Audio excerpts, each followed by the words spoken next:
pediatrics faculty at a first class.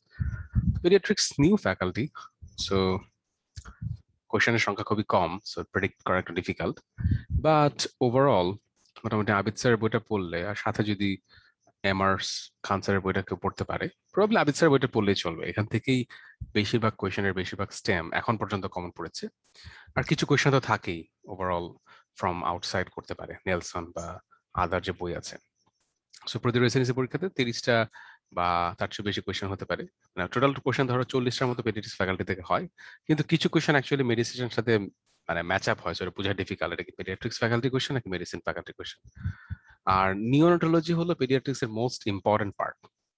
So এখান থেকে যদি পেডিয়াট্রিক্স এর 30টা বা 40টা কোয়েশ্চেন হয়, এখান থেকে হয়তো বা 15টা মিনিমাম, হয়তো 15টা কোয়েশ্চেন এখান থেকেই হবে। তো নিওনাটোলজি আবিদ স্যারের যে সেকশনটা আছে খুব ভালো, তো এইটাই তোমরা পড়বা, নিউ এডিশন যেটা 5th এডিশন। তো এখান থেকেই অনেক কিছু আশা করি কমন পড়বে। তো এখানে যে টপিকগুলো হাইলাইট করেছি আমি, সেগুলো থেকে বেশি আসে দেখলাম। ক্রাইটেরিয়া অফ এ নিউবর্ন, এখান থেকে ধরো যে রিফ্লেক্স গুলা, নিউবর্নের যে রিফ্লেক্স গুলা থাকে, ডিফারেন্ট রিফ্লেক্স, এটা একটু মুখস্থ করতে হবে, এটা স্যার বইয়ে দেওয়া আছে, এটা মুখস্থ করবা।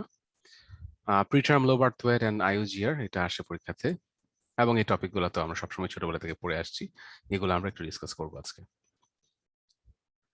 তো স্টেজ অফ লাইফ, এখান থেকে মাঝে মাঝে কোয়েশ্চেন আসে যে কোন পিরিয়ডটাকে আমরা কি বলি। তো এটা আশা করি সবারই মনে আছে, তারপরে রিভিউ করার জন্য এখানে দেওয়া হয়েছে। So fetus is from 9 week, neonate is up to 4 weeks of age, মানে 28 days. স্ক্রিন দেখা যাচ্ছে না, আবার শেয়ার করি। How about now? স্ক্রিন তো আমি শেয়ার করছি, বাকিরা কি দেখতে পাচ্ছ স্ক্রিন? জি ভাইয়া, হ্যাঁ দেখা যাচ্ছে তো। আচ্ছা, তাহলে দেখতে পাচ্ছে না শারমিন আক্তার। তাহলে শারমিন যেটা করতে পারো, তুমি আবার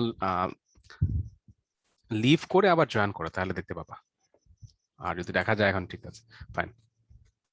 সো নিওনেট আমরা জানি যে up to 28 days, those are the neonat's most sensitive period of your life is the neonatal period.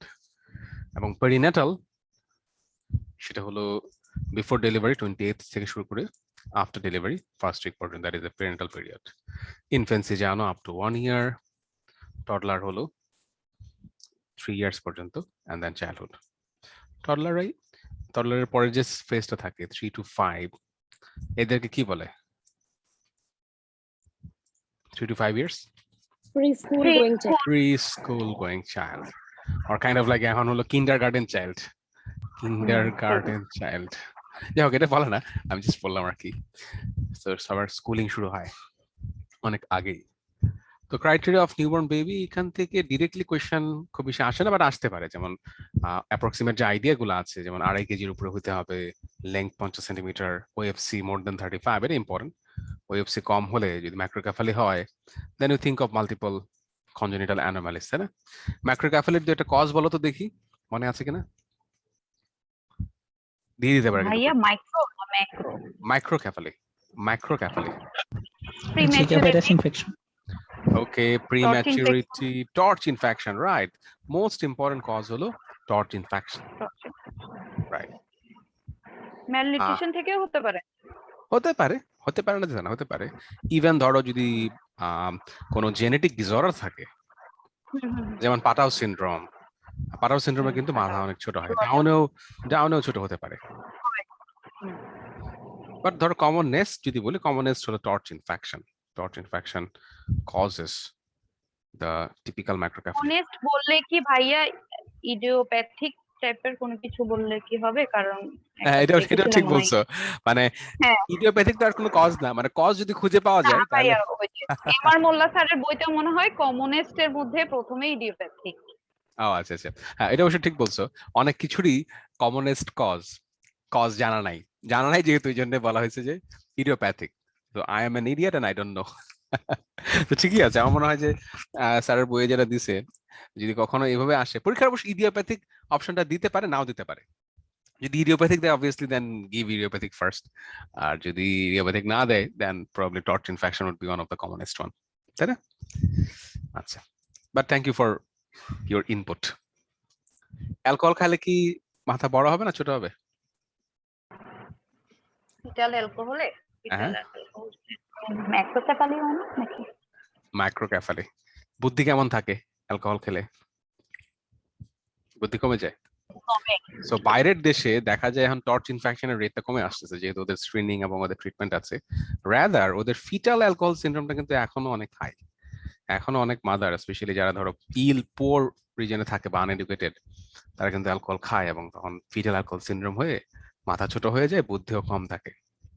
আমরা মনে করি যে ওয়েস্টার্ন কান্ট্রিতে মানে সবার বুদ্ধি অনেক বেশি, সবার আইকিউ অনেক বেশি, কিন্তু আসলে কিন্তু তা না। ওয়েস্টার্ন কান্ট্রির আইকিউ এর একটা বড় সোর্স হলো আমাদের কান্ট্রিগুলা, আর এটা হলো ওদের কিছু কিছু যারা আছে সুপার আইকিউ, বাট বেশিরভাগ মানুষেরই কিন্তু অ্যাভারেজ আইকিউ। বাট ওভারঅল ওদের এডুকেশন বা ইনফরমেশন অপরচুনিটি বেশি থাকার কারণে ওরা আমাদের চেয়ে ওভারঅল বেশি এডুকেটেড। কিন্তু আমাদের আইকিউ কিন্তু যথেষ্ট ভালো, বাংলাদেশ বা সাউথ ইস্ট এশিয়ার মানুষদের আইকিউ। আর বেশি আইকিউ হওয়াতে আবার সমস্যাও হয়, কুবুদ্ধিও বেশি থাকে একটু, তাই না?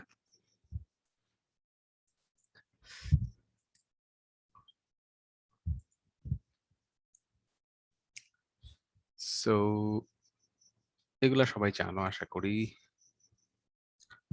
তো লো বার্থ ওয়েট বেবি, এইটা পরীক্ষার জন্য একটা ইম্পর্টেন্ট টপিক। সো লো বার্থ ওয়েট কখন বলি আমরা জানি, 2.5 কেজি থেকে যদি কম হয়, সেটা হতে পারে প্রিম্যাচুরিটির জন্য, হতে পারে আইইউজিআর এর জন্য। এইটা দেখবা আবিদ স্যারের বইতে সুন্দর একটা ডিফারেন্স দেওয়া আছে। প্রিম্যাচুরিটি মানে সবকিছুই হলো আন্ডার ডেভেলপড হবে, স্কিন, জেনিটালিয়া, তারপরে ধরো ইভেন ব্রেস্ট পার্ট সবকিছু আন্ডার ডেভেলপড হবে, স্কিনটা খুবই শাইনি থিন হবে। এবং বাচ্চাটা অ্যাক্টিভিটি কেমন হবে প্রিম্যাচুরিটিতে? How will be the activity of the baby যদি প্রিম্যাচুরিটি হয়? Anyone? সাউন্ড শোনা যাচ্ছে না। ও মাঝখানে আমার নেট মনে হয় স্লো হয়ে যাচ্ছিল, এই জন্য অনেক সময় সাউন্ডটা শোনা যায় না। এখন শোনা যাচ্ছে। তো তোমরা কোন পর্যন্ত শুনতে পাচ্ছ, মানে কোন পর্যন্ত শুনতে পাইছিলে আমাকে বলো তো, আমি ওখান থেকে যে আবার শুরু লো করি। বার্থ ওয়েট শুরু করছিলেন। ও আচ্ছা আচ্ছা, ঠিক আছে। সো লো বার্থ ওয়েট সম্পর্কে যেটা বলছিলাম, যে লো বার্থ ওয়েট এটা একটা কমন টপিক, আমার পরীক্ষাতে এখান থেকে দেখলাম বেশ কয়েকটা কোয়েশ্চেন আসছে। তো এখান থেকে যেটা বেশি জানা লাগবে সেটা হলো লো বার্থ ওয়েটের দুটো main type, prematurity and IUGR. So premature LBW বা premature low birth weight baby যারা আছে, তাদের সবকিছুই আন্ডার ডেভেলপ থাকবে, তাই না? আর যাদের আইইউজিআর তারা ডেভেলপ বাট সবকিছুরই প্রপোর্শনেট, সাইজটা ছোট, সাইজে ছোট কিন্তু সবকিছুই well developed, but size is small. So যদি একটা প্রিমেচুর বেবি ভার্সাস একটা low birth premature baby versus IUGR baby আমরা ডিফারেন্সিয়েট করতে চাই, তাহলে আমরা কি দেখবো, কি কি থাকবে? একটা প্রিমেচুর বেবির কি ফিচার থাকে আর আইইউজিআর কি ফিচার থাকে, যেটা দেখে বুঝতে পারি যে এটা premature versus IUGR. Alertness, movement, skin colour কেমন হবে? স্কিন কালারটা কেমন হবে প্রিমেচিউরে? শাইনি হবে, shiny and Shiny, very pink colour হবে। আর যদি আইইউজিআর হয়, পেল। কোথাও ওই দিকটা একটু পিলিং থাকবে। রাইট। লেনোভো হেয়ার কাট থাকবে বলো তো? লেনোভো হেয়ার আইইউজিআর এ থাকবে। আইইউজিআর নাকি প্রিমেচিউর? প্রিমেচিউর মানে প্রিটার্ম আর কি। প্রিমেচিউর বলতে that is also preterm. Premature মানে preterm, preterm LBW baby. So যদি প্রিটার্ম হয় তাহলে কিন্তু স্কিনটা প্রপারলি ডেভেলপ করবে না, স্কিনটা অনেক শাইনি হবে এবং স্কিনের কালারটা অনেক পিঙ্ক হবে এবং স্কিনের মধ্যে লেনগু হেয়ার থাকবে, বেশি থাকবে আর কি। আর ভেলাস হেয়ার তাহলে কোথায় থাকবে, মানে অ্যাডাল্ট টাইপ হেয়ার? আইইউজিআর এ। টোন বেশি থাকবে কার? অ্যাক্টিভিটি ভালো হবে কার? আইইউজিআর এ। আইইউজিআর এ। আর প্রিমেচুরিটিতে টোন কম থাকবে। হেড সার্কামফারেন্স যদি মাপি বা লেংথ মাপি, কার অ্যাপ্রোপ্রিয়েট থাকবে? আইইউজিআর এ। আইইউজিআর। এন্ড প্রিমেচুরিটিতে ওএফসি, যেটা ওএফসি কত হবে, কত কম হবে? less than 3 cm. Usually OFC is less than 35 centimeter. Our length may be usually 50 সেন্টিমিটারের নিচে। less than 50 centimeter, right? Okay.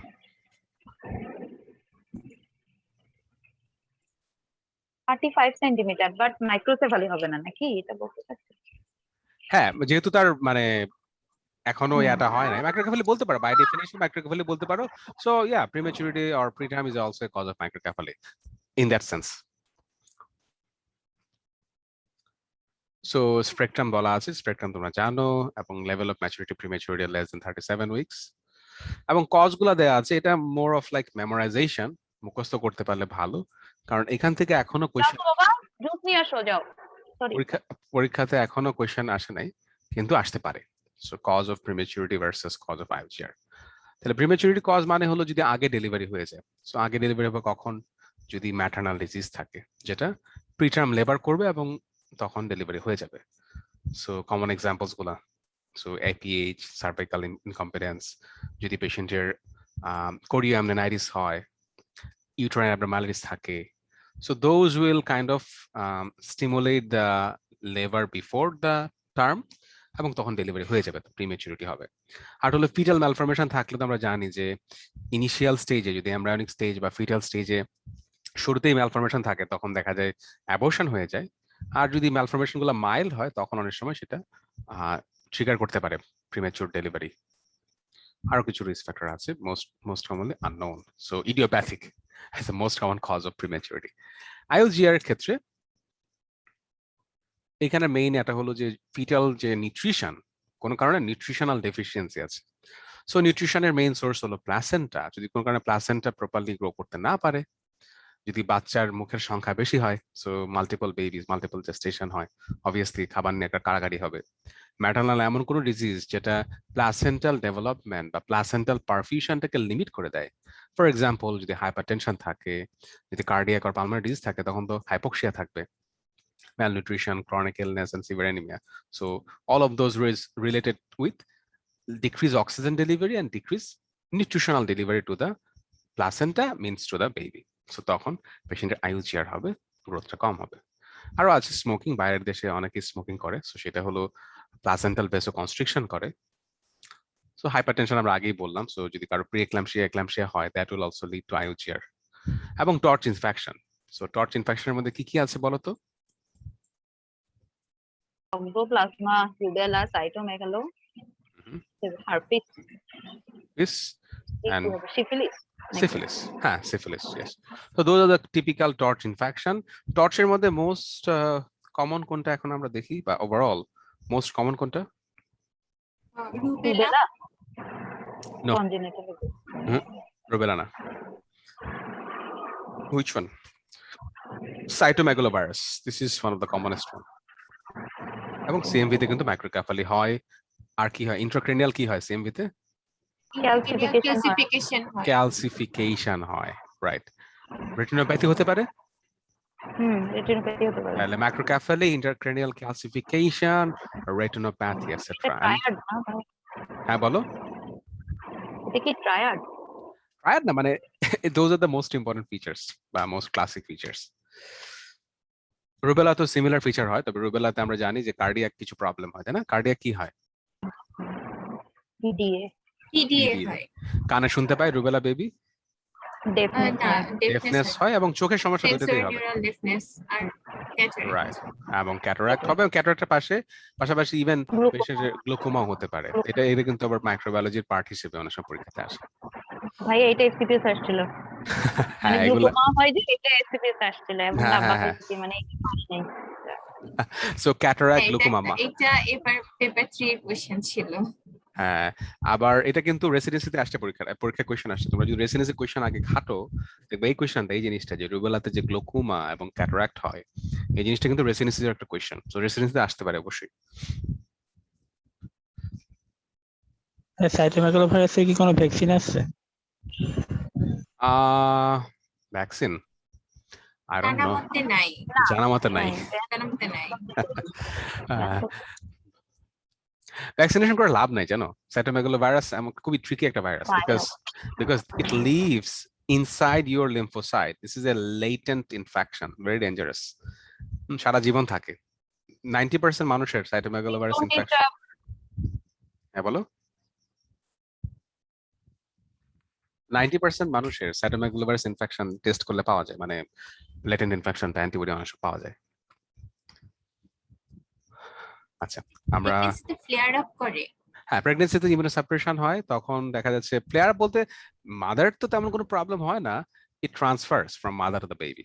Problem করে বেবির, মাদারে তেমন কোনো প্রবলেম করে না। মাদারে যদি অ্যাকিউট ইনফেকশন হয়, then it will be like infectious mononucleosis, পেশেন্টের ফিভার হবে, পেশেন্টের সোর থ্রোট হবে, লিম্ফেডিনোপ্যাথি হবে, এটসেট্রা।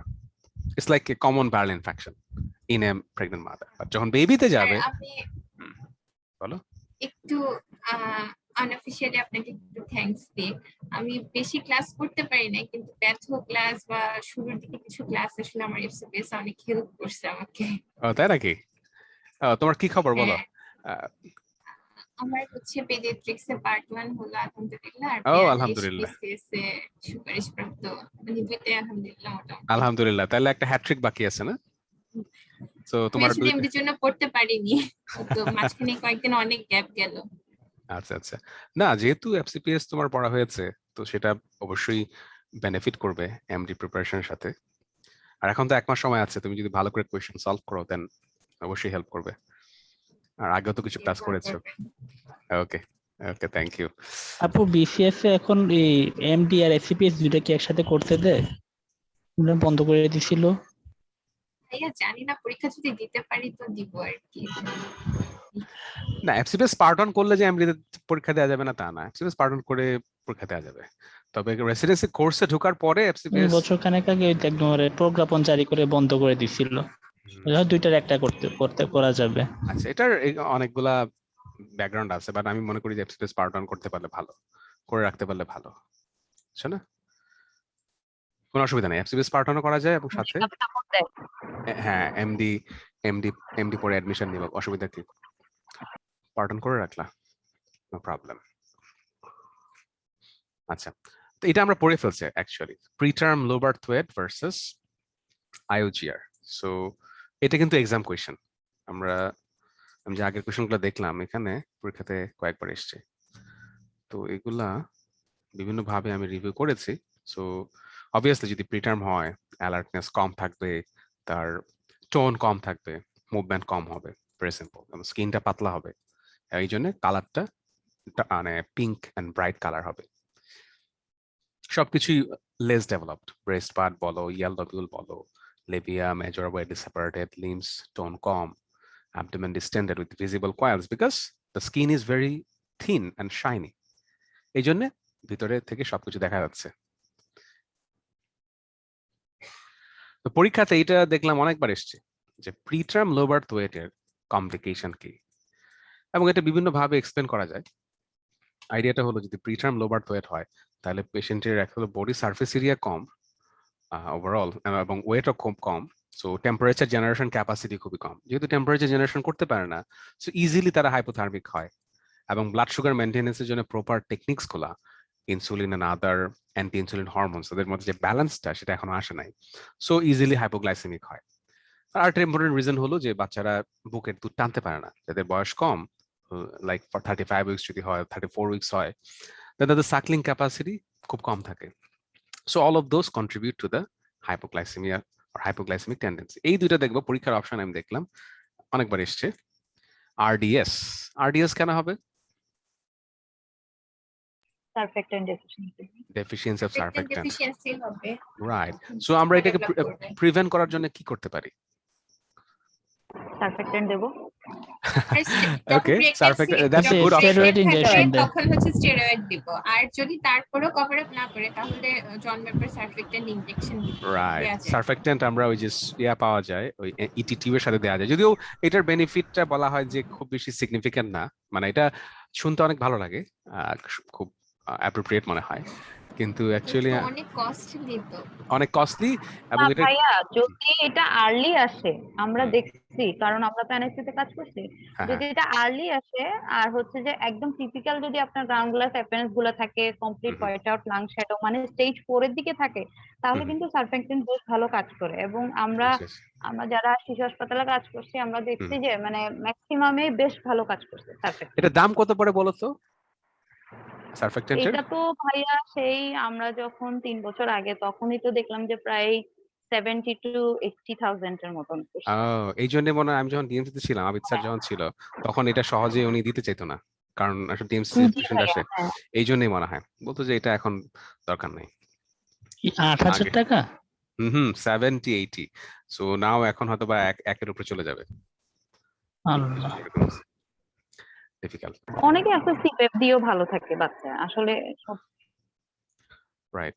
সো যদি আর্লি স্টেজ হয় তাহলে আমরা ইনিশিয়াল ম্যানেজমেন্ট করব, টিপিক্যাল ম্যানেজমেন্ট, আর না হলে আলটিমেটলি হয়তো সার্ফেক্টেন্ট দেওয়া লাগবে। তবে ওই যেটা বললা যে prevention is better then cure. So যদি কখনো প্রিটার্ম লেবারের এরকম সুযোগ থাকে বা ফ্রম কারো হয়, দেন অলওয়েজ শুরুতেই ডেক্সা ইনজেকশন দিয়ে দিতে হবে। ডেক্সা কত করে দেয় বলো তো, কতটুকু করে দিতে হয়?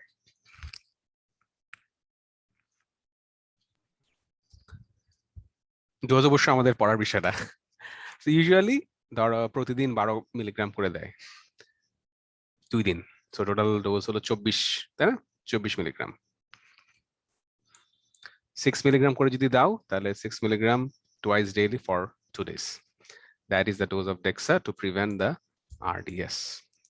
আচ্ছা, আরো কিছু কমপ্লিকেশন, অ্যাপনিক স্পেল, ইনফেকশনের চান্স বেশি যেহেতু তার ইমিউন সিস্টেম এখনো ডেভেলপ করে নাই। হেমোরেজ, সো এই হেমোরেজটা দেখলাম পরীক্ষাতে আসে, intraventricular haemorrhage, very very important. এটা পরীক্ষার একটা অপশন, যদি প্রিটার্ম হয় দেন তার ইন্ট্রাভেন্ট্রিকুলার হেমোরেজ হওয়ার চান্সটা অনেক বেশি থাকে। ফিডিং ডিফিকাল্টি আমরা বললাম যে এর সাথে হাইপোগ্লাইসেমিয়ার একটা সম্পর্ক আছে, যেহেতু সাক করতে পারে না ঠিক মতো, প্লাস তার জিআই সিস্টেম এখনো প্রপারলি ডেভেলপ না, সো খাওয়ার পরেও দেখা যায় তার টলারেন্সটা খুব কম হয়, বমি করে দেয় বা পেটটা ফুলে যায়। এবং সিমিলারলি যদি একটা প্রিটার্ম বেবি খায়, খাওয়ার পরে অনেক সময় দেখা যায় নেক্রোটাইজিং এন্টেরোকোলাইটিস হতে পারে, ডেঞ্জারাস এবং ডিভাস্টেটিং কমপ্লিকেশন। এবং এই বাচ্চারাও দেখা যাবে পেট খুব দ্রুত ফুলে যাবে এবং সেপ্টিসেমিয়ার ফিচারগুলো ডেভেলপ করবে। যার তো কমন, বাচ্চারা তো বমি করেই। জন্ডিস, সো জন্ডিসের একটা ইম্পর্টেন্ট কজ। সো যদি প্রিটার্ম বেবি হয়, জন্ডিস কতদিন পর্যন্ত থাকতে পারে usually? 7 days. 7 days normal, 21 days। So 14 days পর্যন্ত ইউজুয়ালি থাকে, মানে মানে আপ টু ফিজিওলজিক্যাল পার্ট, মানে ইন প্রিটার্ম বেবি 14 days পর্যন্ত it's normal. Beyond 14 days it starts to become pathological, and 21 days বললা, then it's definitely pathological if it's beyond 21 days in a preterm baby. আর normal বেবির ক্ষেত্রে 2 weeks এর বেশি হলে এটা প্যাথোলজিক্যাল, তাই না? প্রিটার্মের ক্ষেত্রে 21 days এর বেশি হলে surely definitely pathological. But normal যদি আমরা সিকোয়েন্স দেখি, in case of a term baby the jaundice starts on 2nd or 3rd day, peak করে কখন? ফিজিওলজিক্যাল জন্ডিস 5th day থেকে পিক করে এবং আস্তে আস্তে 5th day পর থেকে আস্তে আস্তে ডাউন হয়, 7 to 8 days এর মধ্যে ইউজুয়ালি ডিসঅ্যাপিয়ার করে। বাট অবশ্যই 2 weeks এর মধ্যে অবশ্যই চলে যেতে হবে in a normal baby.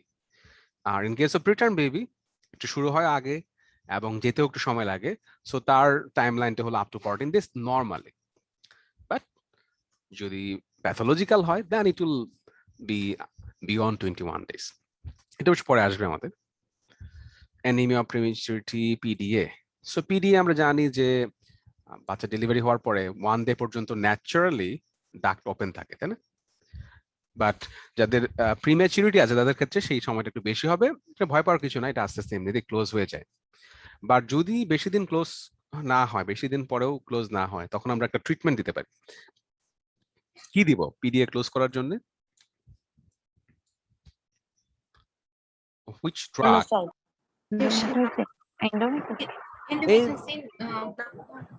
Endomethacin। এখন দেয় না, এখন দেয় না, আবার আমরা আগে পড়তাম আর কি। এখন কি দেয়? আগে দিতাম, জানি না, মনে নাই, আমরা এখন ভিডিও পাই না। বইয়ে তো হচ্ছে ইন্ডোমেথাসিন আর বইয়ে, ইবুপ্রোফেন লেখা। হ্যাঁ বইয়ে দেওয়া আছে indomethacin, ibuprofen, because they decrease the level of prostaglandins, and prostaglandins হলো পিডিএ ওপেন রাখে, সো প্রোস্টাগ্ল্যান্ডিন কমে গেলে পিডিএ ক্লোজ হবে। সো পিডিএ যদি ওপেন রাখতে চায়, অনেক সময় যদি টফ হয় বা আদার ডিসঅর্ডার থাকে, তখন অনেক সময় পিডিএ ওপেন রাখে, যেমন ট্রাঙ্কাস আর্টেরিওসা বা ট্রাঙ্কাস ডিসঅর্ডার গুলো হলে পিডিএ ওপেন রাখে। যদি ওপেন রাখতে চাই তাহলে আমি কি করব? প্রোস্টাগ্ল্যান্ডিন দিব, প্রোস্টাগ্ল্যান্ডিন দেব, রাইট। এছাড়া কি হতে পারে? Late disorder of the LBW, they can have the rickets of prematurity, retinopathy of prematurity, delayed growth, etc., and cerebral palsy. So cerebral palsy obviously যাদের হাইপোক্সিয়া হয় তাদের ক্ষেত্রে বেশি থাকে। সো এখানে আমরা কি বললাম, those are problems of the preterm LBW baby, high yield for exam. মোটামুটি যারা পিডিয়াট্রিক্সে অলরেডি ট্রেনিং করেছে তাদের জন্য এটা easy PG, nothing special, but still repeat না করলে কনফিউশন হয় অনেক সময়। So repeat this study. এটা আবিদ স্যারের বইয়ের চার্ট দেখে বুঝতে পারছো। নেক্সট হলো নিওনাটাল সেপসিস। সো সেপসিস থেকে পরীক্ষাতে যে কোয়েশ্চেনটা বেশি আসে সেটা হলো অর্গানিজমস। তো এটা আবিদ স্যারের চার্ট, দুইটা যে মেইন টাইপ আছে, early onset and late onset, এটার স্পেসিফিক কজগুলো আমাকে মুখস্থ করতে হবে। So early onset within first 3 days and after 3 days late onset. So early অনসেটের আইডিয়াটা হলো যখন বাচ্চা ডেলিভারি হয়, ডেলিভারি হওয়ার সময় বার্থ ক্যানালের মধ্যে ইউজুয়ালি সেই ইনফেকশনটা সে কন্ট্যাক্ট করে। সো গ্রুপ বি স্ট্রেপ্টোকক্কাস আমরা পড়ি, always one of the common cause. এটার আরেকটা নাম কি গ্রুপ বি স্ট্রেপের? Streptococcus agalactiae. সো আমরা আলাদাভাবে যখন পড়ি, it causes neonatal meningitis. Actually সেপ্টিসেমিয়ার ভিতরেই মেনিনজাইটিসটা পড়ে যায়, বাট আলাদাভাবে কিন্তু পরীক্ষাতে মাইক্রোবায়োলজিতে অলওয়েজ আসে যে what are the cause of neonatal meningitis. তখন দেখবা নাম্বার 1 কজ ধরো group B strep, number 2 cause ধরো ইকোলাই, নাম্বার 3 ধরো লিস্টেরিয়া। তাই না? এইভাবে আমরা পড়ছি। প্রোটিয়াস। বাংলাদেশের ক্ষেত্রে প্রোটিয়াস। ওকে ফাইন, কিন্তু আবিদ স্যারের বই ভাবে দেওয়া। আচ্ছা, প্রোটিয়াস তোমার যদি বলো আই ডোন্ট মাইন্ড, কারণ মাইক্রোবায়োলজিক্যাল প্রোফাইল ইট ভ্যারিজ সিগনিফিকেন্টলি। সো যারা যেখানে কাজ করছে তারা যদি বলে দেন আই ডোন্ট মাইন্ড। আর ওইতে শিশু হসপিটালে তো আবার স্যার আছেন, তাই না, মাইক্রোবায়োলজিস্ট, নাম কি ওনার? ওই বিখ্যাত একজন আছেন না শিশু হসপিটাল? আমি তো ঢাকা শিশুতে না, চিটং শিশু। ও আচ্ছা আচ্ছা, ঢাকা শিশু হসপিটালে সমীর স্যার, সমীর সাহা মনে হয়, উনি আবার ওনার মেয়েও মনে হয় মাইক্রোবায়োলজিস্ট, সেজুতি সাহা। হ্যাঁ, তো তারা আবার এই ব্যাপারগুলো নিয়ে বেশ গবেষণা করে, বিভিন্ন অর্গানিজমের ভ্যারাইটি, ইভেন কোভিড নিয়েও মনে হয় তারা গবেষণা করছেন রিসেন্টলি, কোভিডের ভ্যারিয়েন্ট। ওকে, সো ইওএনএস যেটা, ইওএনএস এই কজগুলো মনে রাখবা। Early onset sepsis, it's in contracted in the birth canal. A late onset usually from contact with other persons, so external contact after delivery. So এখানে শোনা যাচ্ছে না, শুনতে পাচ্ছ না? সবাই কি শুনতে পাচ্ছ না নাকি বাকিদের? ব্রেকিং হচ্ছে, ব্রেকিং হচ্ছে। How about now? Clear? জি ভাই। Okay. জি। সো লেট অনসেট বেশিরভাগই হলো স্কিন কমেন্সাল এখানে আছে, যেমন স্ট্যাফ অরিয়াস আমরা জানি স্কিন কমেন্সাল, কোয়াগুলাস নেগেটিভ স্কিন কমেন্সাল। আর কিছু আছে আদার অর্গানিজম, যেমন সিউডোমোনাস অনেক সময় স্কিনে থাকে বা আদার আশপাশের জায়গা থেকে আসতে পারে। সো এটা মুখস্থ করতে হবে। Those are less common, staph and এই পর্যন্ত, সিউডোমোনাস পর্যন্ত মোর কমন, বাট বাকিগুলা I think very uncommon. Enterobacter হয় যাদের ধরো যেসব বাচ্চা এনআইসিইউতে থাকে, ওদের ক্ষেত্রে দেখা যায় যে এন্টারব্যাক্টার, অ্যাসাইনোডোব্যাক্টার এইসব ইনফেকশন হতে পারে, লাইক ইন NICU, বাট এই নর্মাল বেবিস উপরগুলা more common. So risk factors of neural sepsis simple খুবই। সো আর্লি অনসেটের সেপসিসের রিস্ক ফ্যাক্টর কি কি হবে? Prematurity or low birth weight, foul smelling and meconium stain liquor. এটা কি ইন্ডিকেট করে বলো তো? লিকার যদি মেকোনিয়াম স্টেইন হয় এবং ফাউল স্মেলিং হয়, এক হলো ফিটাল ডিস্ট্রেস। আবার আরেকটা জিনিস অনেক সময় হয় যে ফাউল স্মেলিং লিকার বা ফাউল স্মেলিং মেকোনিয়াম, মানে ওভারঅল লিকারটা যদি ফাউল স্মেলিং হয়, অলসো সাজেস্ট কোরিও অ্যামনিওনাইটিস, তাই না? সো অনেক সময় যাদের একটু আগেই মেমব্রেন রাপচার হয়ে যায় বা প্রেগনেন্সির লেটার পিরিয়ডে ইউটিআই হয়, তো ইউটিআই থেকে অনেক সময় দেখা যায় সেটা স্প্রেড করে মেমব্রেনকে ধরে ফেলে, প্লাজেন্টাল মেমব্রেনগুলোকে ধরে ফেলে। সো কোরিও অ্যামনিওনাইটিস হয়, তখনও সেটা ইউএনএস এর জন্য দায়ী হতে পারে। যখন মেমব্রেন অনেকক্ষণ রাপচার থাকে, সো সেটাও ইনফেকশন স্প্রেড করার জন্য দায়ী। দেখা যাচ্ছে ভ্যাজানা থেকে অর্গানিজম গুলো উপরের দিকে স্প্রেড করে, রেট্রোগ্রেড স্প্রেড করে। এবং বেশি বেশি যদি লেবারের সময় বেশি বেশি আনক্লিন এক্সামিনেশন করে, তখনও স্প্রেড করে, সো এটা উপরের দিকে উঠে যায়। Similarly prolong labour and prenatal asphyxia, so asphyxia হলে অবভিয়াসলি পেশেন্টের ইমিউন সিস্টেম উইক হয়ে যাবে। Late onset, so usually from community, মানে বাচ্চা যদি বেশি মানুষ ধরে, অথবা হসপিটালে যেসব ইনস্ট্রুমেন্টস আছে যেমন ইটি টিউব বা আদার ইনস্ট্রুমেন্টস যেগুলো বাচ্চার কন্ট্যাক্টে আসে। ক্লিনিক্যাল ম্যানিফেস্টেশনস, এটা মোর অফ লাইক মেমোরাইজেশন। তোমরা জানো যে কোনো সিস্টেম ইনভলভ করতে পারে। যদি মেনিনজাইটিস হয়, মেনিনজাইটিসের টিপিক্যাল সিমটমস হলো এখানে কিন্তু মানে কনভালশন, বাচ্চার কিন্তু কনভালশন ক্যাপাসিটি উইক, অত বেশি কনভালশন মানে সবসময় হয় না। সো সিজার যে হয় অনেক সময় দেখবা যে টিপিক্যাল যে অ্যাডাল্টের যে ফুল ব্লোন কনভালশন সেটা কিন্তু বাচ্চাদের দেখা যায় না। সো মোর অফ লাইক এটা আমি বেশি দেখছি। আমি যখন বেশি দিন ছিলাম না, আমি অল্প দিন ছিলাম, আমি তার পেডিয়াট্রিশিয়ান না, বাট যতদিন ছিলাম দেখতাম যে এই জিনিসগুলো বেশি হতো, হাই পিচ ক্রাই অথবা vacant stare, hypotonia, those are like more common. But full blown seizure দেখা যাচ্ছে যখন বেবিটা একটু বড় হয় তখন ফুল ব্লোন সিজার বেশি হয়, লাইক মানে ইনফ্যান্টের। বাট নিওনেটদের সিজারটা বোঝাটা একটু মুশকিল, যারা খুব এক্সপিরিয়েন্স তারা দেখে বুঝতে পারে যে হ্যাঁ সিজার হচ্ছে। Respiratory system symptoms simple, so fast breathing and cyanosis and drawing. CVS bradycardia, important. Skin changes, not that important. Hematological rare, এগুলো কম হয়। জন্ডিসটা হতে পারে, জন্ডিসটা বেশি হয়। And primitive reflex, অনেকগুলো রিফ্লেক্স আছে পরীক্ষার কোয়েশ্চেন, ডিমিনিশড হয়ে যাবে। So those are the features of neonatal sepsis, এবং এটা আবিদ স্যারের বইয়ের একটা নোট, এটা তোমরা জানো। এটা ইনভেস্টিগেশন, এখানে সেপসিস স্ক্রিনিং করতে হবে।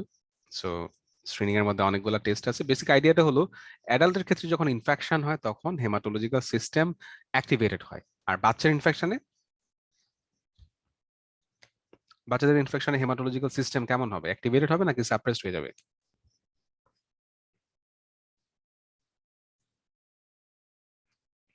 সাপ্রেসড হয়ে যাবে না? হ্যাঁ, সাপ্রেসড হবে। WBC count usually less than 5000, but অনেক বেবি আছে যারা একটু strong, immune system naturally very strong, তাদের ক্ষেত্রে অনেক বেশি বেড়ে যাবে। বাট মোর কমনলি দেখা যায় যে তাদের WBC কাউন্ট বা TLC অনেক কমে যায়, বাট নর্মালটাও হতে পারে। এইটা মনে রাখতে হবে যে ইট ক্যান বি লো, এবং ANCও কমে যায়, এবং ইমেচুর নিউট্রোফিলের সংখ্যা বাড়তে থাকে, এই জন্য রেশিওটা মোর দেন 0.2 হয়। ESR অবভিয়াসলি বেশি হবে, এন্ড CRP অলওয়েজ বেশি হবে। এটা কিন্তু exam question, this is an exam question, so এটা ভালো করে পড়তে হবে। আরো কিছু মার্কার করা হয়, যেমন CRPর পাশাপাশি আমরা অনেক সময় বড়দের ক্ষেত্রে একটা জিনিস করি, প্রোক্যালসিটোনিন। তো প্রোক্যালসিটোনিন বাচ্চাদেরও করা যায়, করলে বাচ্চাদেরও বেশি আসবে। অবভিয়াসলি এটা সবখানে অ্যাভেলেবল না, সো ঢাকায় অ্যাভেলেবল, সো ঢাকায় আমরা করতে পারবো এটা। এটা কিন্তু 2021 সালেই প্রবাবলি কোশ্চেনটা আসছে, মানে গত বছর 21-এর কোয়েশ্চেন। সো তোমাদের এটা আসতে পারে, ঠিক আছে? Very very important. PBF এ কি পাবো? Toxic granules, platelet count may be low. So overall suppression, ultimately ডায়াগনোসিসটা করতে হবে। Blood culture is the gold standard. এছাড়া যে মেনিনজাইটিসের ফিচার থাকে, then we can also do the CSF culture. এটা একটু বড় করলে। ও আচ্ছা, এটা লেখাটা একটু ছোট, আমি একটু বড় করে দিচ্ছি।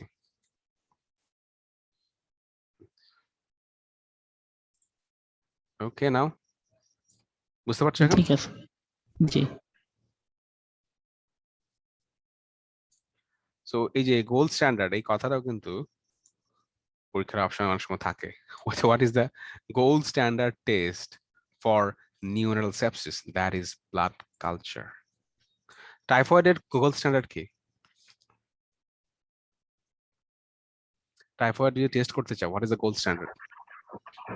Blood culture. Blood culture, yes, that is the gold standard. যদি অন্যান্য জিনিসের কালচার করা যায়, but the yield is best in blood culture. CSF study আমরা কখন করব, এখানে কিছু ইন্ডিকেশন দেয়া আছে। নর্মাল CSF ভ্যালুস ইন নিওনেটস একটু ডিফারেন্ট। সো এখানে নিউট্রোফিল থাকে নর্মালি তো আমরা জানি যে অ্যাডাল্টদের ক্ষেত্রে নিউট্রোফিল থাকে না, বাট বেবিদের ক্ষেত্রে নিউট্রোফিল থাকতে পারে, আপ টু 30 সেল হতে পারে, এবং তার মধ্যে 60% নিউট্রোফিল হতে পারে। এন্ড প্রোটিন কাউন্টটা অ্যাডাল্টদের চেয়ে একটু বেশি। অ্যাডাল্টের প্রোটিন কত? নর্মাল রেঞ্জ, আপার রেঞ্জ কত?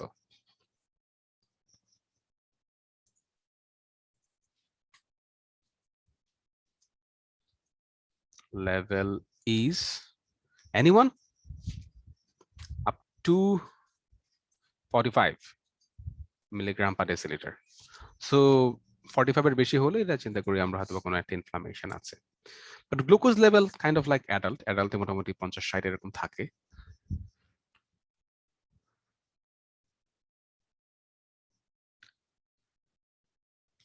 ট্রিটমেন্ট, এটাও কিন্তু এক্সাম কোয়েশ্চেন।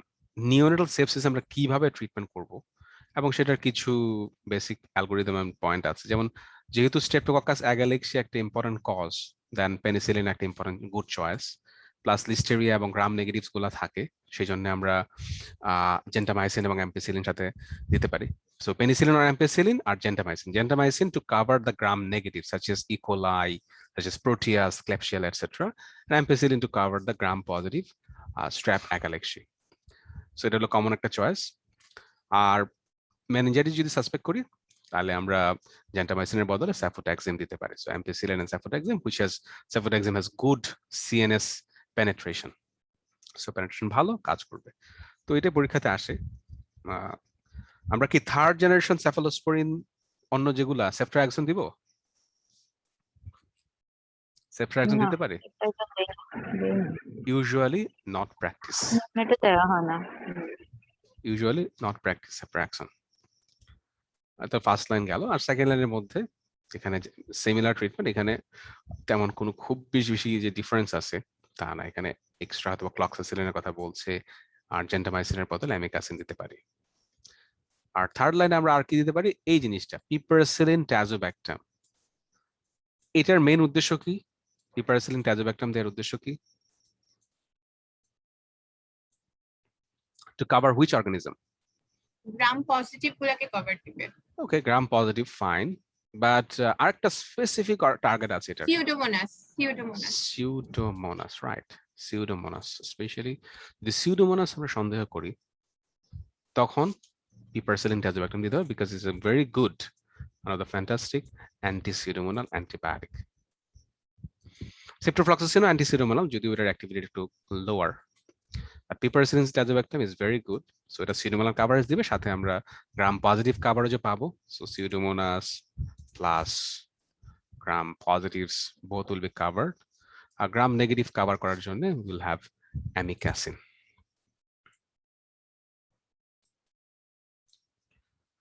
Okay. আর যদি মার্সা সাসপেক্ট করি, করলে then we can give Vanco.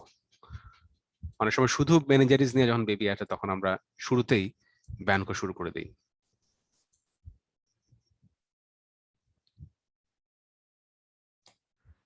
Duration, meningitis থাকলে 21 দিন, বাট শুধু যদি ব্লাড কালচার পজিটিভ থাকে তাহলে 2 সপ্তাহ। আর কালচার পজিটিভ না, মানে কালচার নেগেটিভ, শুধু স্ক্রিনিং পজিটিভ, তাহলে আপ টু 10 days. সো আমরা এইভাবে 1 সপ্তাহ, 2 সপ্তাহ, 3 সপ্তাহ। শুধু স্ক্রিনিং পজিটিভ 1 সপ্তাহ, কালচার পজিটিভ 2 সপ্তাহ, আর যদি সিএনএস ইনফেকশন থাকে বা সিএসএফ কালচার পজিটিভ থাকে দেন 3 সপ্তাহ। That's all. সাপোর্টিভ ম্যানেজমেন্ট তোমরা জানো, হাইপোথার্মিয়ার জন্য আমরা কি করব। এটা কিন্তু পরীক্ষার একটা ইম্পর্টেন্ট কোয়েশ্চেন। সাপোজ একটা বেবি এনআইসিইউ তে তুমি প্রথম নিয়ে আসলা, তখন কি এসি ওপেন থাকবে নাকি এসি ক্লোজ থাকবে, মানে এসি বন্ধ করবা কিনা শুরুতে? এটা কিন্তু এক্সামের একটা স্টেম, আমি দেখলাম। এসি তো থাকেই না। রাইট, কোশ্চেনটা আবার একটু বলবেন? থাকে না, ফর্মাল থাকে। রাইট। সো কোয়েশ্চেনটা হলো যে যদি একটা বেবিকে নিয়ে আসো, ফর এক্সাম্পল তুমি ডক্টরস রুমে নিয়ে আসলা, তখন মানে তুমি কি করবে? এসি চালু রাখবা কিনা? এসি অলওয়েজ ক্লোজ থাকবে, মানে বাচ্চাকে কখনো এসি ওয়ালা রুমে নেওয়া যাবে না, কথা হলো এটা। তো পরীক্ষার অপশনে ছিল যে কি করব, AC should be switched off. আর মাকে আমরা কি বলবো? বাচ্চাকে বুকের কাছে রাখার জন্য এটাকে কি জানি বলে বলো তো? Kangaroo mother care. বাচ্চাকে কি আমরা ড্রাই করব নাকি যে ফ্লুইড আছে সেগুলো রেখে দেব? ড্রাই করব অবশ্যই। So that will also help to retain the temperature. বাচ্চা ডেলিভারি হওয়ার পরে যেটা আমরা করি, ড্রাই করি। So drying, wrapping and then kangaroo mother care. তারপর যদি কাজ না হয় তাহলে আমরা রেডিয়েন্ট ওয়ার্মার অর ইনকিউবেটরে রাখতে পারি। টিপিক্যালি যারা প্রিম্যাচুর বেবি তাদের ক্ষেত্রে তো রেডিয়েন্ট ওয়ার্মার লাগে অনেকেরই। হাইপোগ্লাইসেমিয়ার জন্য ডিএ দেওয়া হয়, এটা আমরা পরেও দেখবো যে নিওনাটাল রিসাসিটেশনে DA is an important drug এবং সেটা 10% ডিএ, তাই না? যত পেশেন্টই হসপিটালে ভর্তি হয়, যত বাচ্চাই ভর্তি হয়, সবাইকে দেখলাম ডিএ একটা দিয়ে দেয় শুরুতে বিসমিল্লাতে, ঠিক কিনা? তোমরা যারা কাজ করছো জানি না তোমরা জি ভাই। একটা দিয়ে দেয় যে ভাই আর যাই হোক না খায় মরিস না, so give DA, so 10% DA 2 ml per kg, so যদি 3 কেজির বেবি হয় তাহলে 6 ml দিতে হবে 10% ডিএ, আইভি দিয়ে দেয় ডাইরেক্ট। নিউট্রিশন, সো যদি সাকলিং করতে না পারে, যেমন প্রিমেচুর যদি হয়, দেন নেসোগ্যাস্ট্রিক ফিডিং অথবা এক্সপ্রেস ব্রেস্টফিডিং ফিডিং, তাতেও কাজ না হলে দেন আইভি ফ্লুইড। এক্সচেঞ্জ ট্রান্সফিউশন কখন করি usually? What is the commonest indication for exchange transfusion?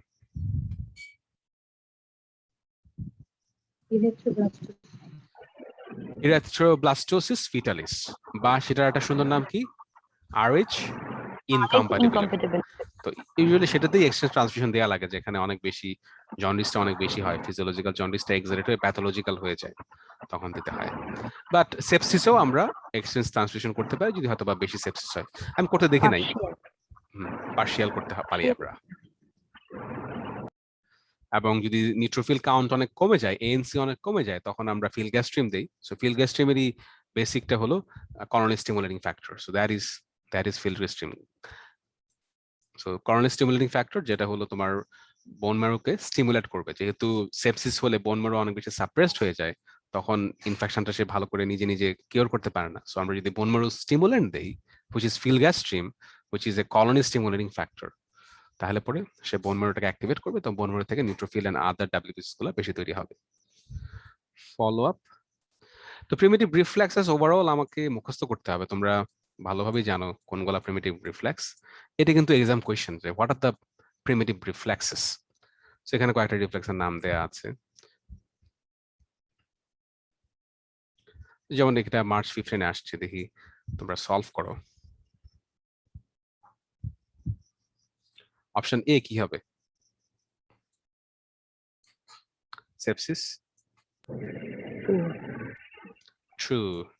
Option B non-specific, true. Non specific, right, কোনো স্পেসিফিক ফিচার নাই। কনভালশন এত বেশি থাকবে? হ্যাঁ,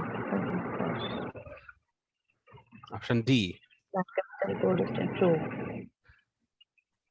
থার্ড জেনারেশন সেফালোস্পোরিন কি drug of choice?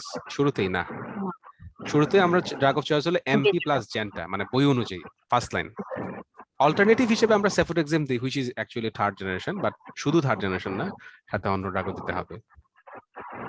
That is false. তো পরীক্ষাতে যে টপিক থেকে কোয়েশ্চেন আসবেই, মিনিমাম একটা কোয়েশ্চেন অথবা দুইটা question, 1 to 2 question, that is jaundice আসবেই sure, because that is the most common childhood presentation. I think সব বাচ্চারই অল্প বিস্তর জন্ডিস হয়। সো এখানে যেটা বেশি আসে, একটা চার্ট আছে আবিদ স্যারের বইয়ে, এই চার্টটা, so cause of neuronal jaundice, এই চার্ট থেকে একটা কোয়েশ্চেন আসবে, তাহলে early jaundice and then late jaundice. So overall, within 24 hours, within 10 days, দেখা it will be within, এই যে প্রথম জায়গার কজগুলো আছে, those are usually within first 24 hours, তাই না? First 24 hours, মানে জন্মের পরপরই যদি জন্ডিস নিয়ে জন্মগ্রহণ করে বা পরপরই কিছুক্ষণের মধ্যে জন্ডিস ডেভেলপ করে, then you First 10 days এর ভিতরে সেপসিসেরটা আমি এখানে দেখলাম, আমারও নিজেরও ক্রিয়া লাগছে, সেপসিসটা আমরা একটু পরের দিকে দিই, আমি এই জন্য এই যে ফার্স্ট 24 আওয়ার্স এর মধ্যে দেই নাই, ঠিক আছে? এটা অবশ্য নোটটা আমি করি নাই, সো ওরা একটু মানে এদিক ওদিক করে ফেলছে। তো সেপসিসটা ফার্স্ট 24 আওয়ার্স তো অবশ্যই হবে না, সেপসিসটা ইউজুয়ালি আর পরে হয়, সো এটা আমরা পরে দিব, এটা এই সম্পর্কে আমরা পরে দিব, এটা that will be like delayed, this is delayed. আর এখানে ফার্স্ট 10 ডেজ লেখা, আসলে ফার্স্ট 10 ডেজ না দিয়ে I will just go with first 24 hours, just go with first 24 hours যদি হয়, then think about those. So RH most common, ABO less common, কোনটা more severe বলো তো, RH or ABO? RH. RH more severe. G6PD আমাদের দেশে কম, বাইরের দেশে বেশি হয়। স্পিরোসাইটোসিস বাইরের দেশে বেশি হয়। সো আমরা মেইনলি ডিল করি হলো RH ইনকম্প্যাটিবিলিটি নিয়ে। সো RH ইনকম্প্যাটিবিলিটির ক্লিনিক্যাল সিনারিওটা কি? মা কি হবে আর বাচ্চা কি হবে? মা RH negative, fetus RH positive. How to prevent this? NDT দিব। ওকে। কখন? Within 72 hours, not 24 hours. Within 74 hours দিতে পারি একটা, so that is a good option. আরেকটা অপশন আছে, আমরা কি ডেলিভারি হওয়ার আগেও একটা দিতে পারি? 38 উইকস এর পরে, 38 উইকস এত পরে? আরো আগে, 34 to 38 উইকস। আরো আগে দেন একটা 28 উইকস। 28 সো 28 উইকসে আমরা একটা ডোজ দিতে পারি অ্যান্টিডি, আর এটা হলো বাচ্চা ডেলিভারি হওয়ার পরে দিতে পারি। সো 2 ডোজেস, মানে স্ট্যান্ডার্ড আর কি, স্ট্যান্ডার্ড অফ কেয়ার। বাংলাদেশের বেশিরভাগ ক্ষেত্রেই দেখা যায় উইদিন 72 আওয়ার্স দেয়, আর যেগুলো মনে হয় প্রাইভেট আছে তারা মনে হয় অনেকে আছে 28 উইকসও দিয়ে দেয়। স্পেশালি যদি ফাদার পজিটিভ হয় আর মাদার নেগেটিভ হয়, দেন তুমি এক্সপেক্ট করতে পারো baby may be positive or may be negative. So ধরে নিয়ে দিয়ে দেয় অনেকেই। আর within 3 to 10 days that is common jaundice যেগুলো আছে, কমন কজ গুলো সেগুলোতে হয় physiological jaundice, commonest type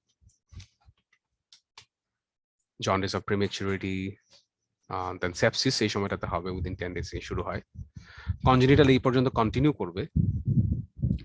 so congenital haemolytic anaemia বলছে, এগুলো অবশ্য হ্যাঁ এটা কি লেখছে, those are not hemolytic anemia. First week, beyond first week, কিন্তু 2 উইকস, মানে 2 উইকস এর বেশি পারসিস্ট করে যায়। হ্যাঁ, মানে সেপসিসটা শুরু হতে পারে আগেই, বাট মানে অনেকদিন পারসিস্ট করে, রাইট? বলছি ফার্স্ট 24 আওয়ার্স এর মধ্যে হবে না আর কি। সো এখানে আমি যে প্রথমে এটা বললাম, প্রথম তিনটা RH, BUN, G6PD, স্পিরোসাইটোসিস, মানে এই ডিসঅর্ডার গুলো উইদিন ফার্স্ট 24 আওয়ার্স অ্যাপিয়ার করে। বাট সেপসিসটা হয়তো আর একটু পরে অ্যাপিয়ার করে, হয়তো 3 to 10 days এর মধ্যে যে সেপসিসটা লাগছে এটা ঠিক আছে, এই সময়ের মধ্যে অ্যাপিয়ার করে। আর এই টাইমলাইন গুলো একদম যে ফিক্স তাও না। আর কনজেনিটাল কিছু অ্যানিমিয়া আছে, এগুলো হেমোলাইটিক বলছে, এটা হেমোলাইটিক না। So Crigler Najjar and Gilbert syndrome, those are problems of liver. So liver conjugation defect, তো তখন কি হবে? আনকনজুগেটেড হাইপারবিলিরুবিনেমিয়া হবে, আনকনজুগেটেড হাইপারবিলিরুবিনেমিয়া। আর কনজুগেটেড হাইপারবিলিরুবিনেমিয়া হতে পারে due to liver defect. Conjugated hyperbilirubinaemia হতে পারে ডিউ টু, দুইটা সিনড্রোম আছে, কেউ বলতে পারবা বাচ্চাদের কনজুগেটেড হাইপারবিলিরুবিনেমিয়া? হ্যাঁ, তো একটা হলো ডুবিন Johnson, ডুবিন Johnson and rotor syndrome. So আমরা মনে রাখতাম এইভাবে, আমি ওই যে ওই দিন মনে ক্লাসে বলছিলাম, so conjugal doctors, so that is Dubin Johnson and so conjugated hyperbilirubinemia যদি বেবিদের হয়, তার মধ্যে একটা জেনেটিক ডিসঅর্ডার হলো ডুবিন এন্ড রোটর, আর আনকনজুগেটেড ডিফেক্ট হলো দা ক্রিগলার-নাজ্জার এন্ড গিলবার্ট অ্যাডাল্টেও হয়, ক্রিগলার-নাজ্জার শুধুমাত্র বাচ্চাদের দেখা যায়। সিমিলারলি গ্যালাক্টোসিমিয়াও হতে পারে, দ্যাটস অলসো কজ। আর মোর দেন 10 days হলে আমরা কি কি চিন্তা করব? সো যদি আনকনজুগেটেড হয় তাহলে ব্রেস্ট মিল্ক জন্ডিস, সেপসিস তো অলওয়েজ সব জায়গায় আছে, গ্যালাক্টোসেমিয়া, এগুলো প্রত্যেকটা কিন্তু আমি দেখলাম পরীক্ষার অপশনে ছিল। So there is kind of like no mercy, প্রত্যেকটা অপশনে ভালো করে মুখস্থ করতে হবে। এখানে আমার মনে হয় যে আবিদ স্যারের বইয়ে যে লিস্টে যেভাবে দেয়া আছে সেটা মনে হয় মোর অ্যাপ্রোপ্রিয়েট, এখানে একটু বেশি করে ফেলছে, বাট আবিদ স্যারের বইটা মনে হয় আর একটু সুন্দর করে দেওয়া ছিল। So haemolysis, RH incompatibility, G6PD এখানেও আছে, and that will be conjugated, আমি ভুল করছি অনেক টাইপ করতে গিয়ে, that will be conjugated, আমার আসলে টাইম ছিল না, থাকলে আমি নিজেই এটা প্রিন্ট করতাম, লিখতাম। সো প্রলং কনজুগেটেড হাইপারবিলিরুবিনেমিয়া যদি হয়, দেন কি কি চিন্তা করবো? ইন্ট্রাহেপাটিক প্রবলেম, যদি লিভার ইনফেকশন হয়, হেপাটাইটিস, মেটাবলিকের মধ্যে গ্যালাক্টোসেমিয়া, গাউশার, এন্ডোক্রাইনের মধ্যে। সো না, আমার পছন্দ হচ্ছে না। তোমাদের কারো কাছে আবিদ স্যারের বইটা আছে? জি ভাইয়া। এই মুহূর্তে? আচ্ছা, তুমি আমাদের সাথে আমাকে বলো, সবগুলা দেখে দেখে বলো, আমরা প্র্যাকটিস করি।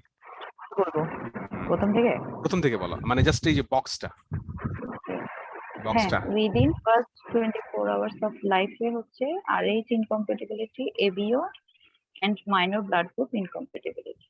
Right, ABO plus minor blood group. তারপরে C6PD congenital এগুলা সবই 24 আওয়ার্স, তাই না? এগুলাই এই কজগুলাই 24 আওয়ার্স দেয়া ছিল, রাইট। তারপরে দেয়া ছিল second or third day of life থেকে হচ্ছে physiological jaundice, Crigler Najjar syndrome, breast feeding jaundice. Physiological jaundice আছে, ক্রিগলার-নাইজার সিনড্রোম আমরা এখানে বললাম। Breast feeding jaundice, Crigler Najjar syndrome এখানে ছিল, physiological jaundice and also breastfeeding jaundice. Breastfeeding jaundice. আর তারপরে এরপর বিটুইন 3 to 7 ডেজ অফ লাইফে হচ্ছে ওই jaundice of prematurity, bacterial sepsis, UTI, other infection, toxoplasma, CMV। Right, okay. আর তারপরে বিয়ন্ড 2 উইকস এ আনকনজুগেটেড, কনজুগেটেড।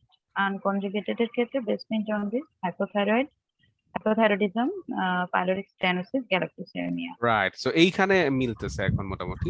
সো এইখানে যে কজগুলো দেয়া আছে এগুলো অ্যাকচুয়ালি বিয়ন্ড 2 উইকস, যেটা প্যাথোলজিক্যাল জন্ডিস। সো এখানে হাইপারট্রফিক পাইলোরিক স্টেনোসিস, গ্যালাক্টোসেমিয়া এগুলো কিন্তু আনকনজুগেটেড সবই। এবং হাইপোথাইরয়েডিজমের কথা বলছো, তাই না?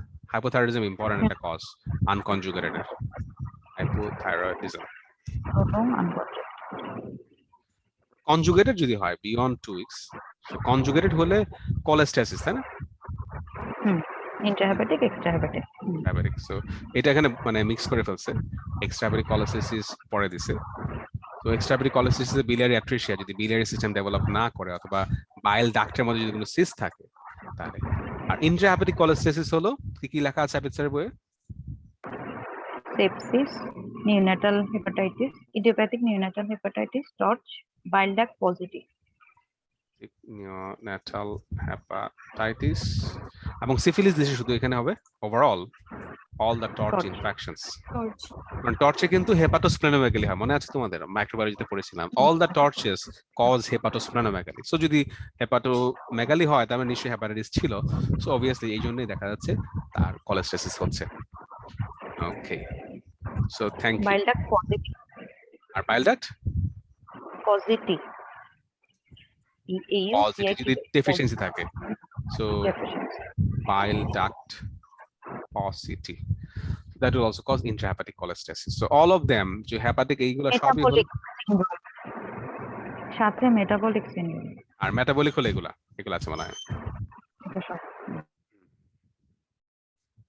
আর হাইপোথাইরয়েডিজম ইউজুয়ালি তো আনকনজুগেটেড, তাই না? এটা কিন্তু কনজুগেটেড না, ইউজুয়ালি আনকনজুগেটেড। সো আমার মনে হয় যে আবিদ স্যারের বইতে যেভাবে লেখা আছে, আশা করি তোমাদের সবারই তো আবিদ স্যারের বই আছে, তোমরা শুধু এখানে এই লিস্টটা এভাবে ফলো না করে তোমরা ডিরেক্টলি স্যারের বইটা যেভাবে লেখা আছে এই বক্সটা ফলো করবে। এটা একটু আমার কাছে একটু কনফিউজিং মনে হচ্ছে। আচ্ছা, বাকিটা ঠিক আছে। ফিজিওলজিক্যাল জন্ডিসের বেসিক যে টাইমলাইন গুলা তোমরা জানো, সেকেন্ড টু থার্ড ডে তে শুরু হবে, peaks by usually by 3 days বলছে, আমি জানি যে 4 to 5 day থেকে পিক করে, 4 to 5 day থেকে পিক করে, and then it starts to resolve 7 days। হ্যাঁ, 7 days এর মধ্যে ইউজুয়ালি রিজলভ করে যায়। 10 days লেখা, এটা মনে হয় দুইটা বই মিলাই লেখছে ইউজুয়ালি, মানে আবিদ স্যারের বই। স্যারের বই, হ্যাঁ স্যারের বই কিন্তু ইয়াই লেখা 5 to 6 মানে পিক। হ্যাঁ, পিকটা একটু পরে দেয়া হচ্ছে, হ্যাঁ, আর ডিক্লাইন হচ্ছে 7 থেকে 8, আর হচ্ছে প্রি টার্মের ক্ষেত্রে হচ্ছে 10 থেকে 11। রাইট, সো আমি ওই যে স্যারের বইটা আমার কাছে মনে আছে, স্যারের বইটাই দেখছিলাম। সো এখানে কিন্তু এই টাইমলাইনটা দেয়া আছে, এটা মনে হয় অন্য বই থেকে দিছে। সো 5th ডেতে আমার সবসময় মনে থাকে যে starts on 3, peaks on 5, declines on 7, 3, 5, 7, easy. এভাবে মনে রাখতে সুবিধা, 3, 5, 7। আর একটু এদিক ওদিক তো হতে পারে, একদিন এদিক ওদিক হতে পারে। তবে ক্লিনিক্যাল যদি মনে করি, ক্লিনিক্যালি কত বেশি হলে খুব ভয় পাবো বলো তো, যদি আমরা ব্লাড টেস্ট করি? 20 এর বেশি হলে, 18 থেকে 20। 18 থেকে 20, তো যে 15 বেশি হলে কনসার্ন শুরু হয়। 15-16 যখন হয়ে যায়, 16 মানে যখন হাত পা ইনভলভ করে, hand and feet, then that is dangerous. ওই যে একটা চার্ট আছে তাই না, একটা ছবি আছে আবিদ স্যারের বইতে আগে আমরা পড়তাম, ওই ছবিতে যখন স্যার বলতো যে যখন হাত পায়ে জন্ডিস হবে দেন বি কনসার্নড। তো সেটা হলো 16 বেশি হলে ইউজুয়ালি হাত পায়ে চলে আসে, মানে পাম এন্ড সোলে চলে আসে, দ্যাট ইজ ডেঞ্জারাস।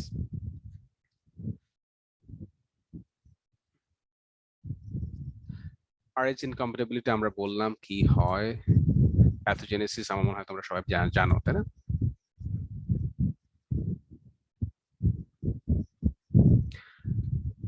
কার্নিকটাস মানে কি? বেসাল গ্যাংলিয়া ইনভলভ হবে। রাইট, সো আনকনজুগেটেড হাইপারবিলিরুবিন যদি বেশি হয় then it will involve the basal ganglia. Involve করলে কি প্রবলেম হতে পারে?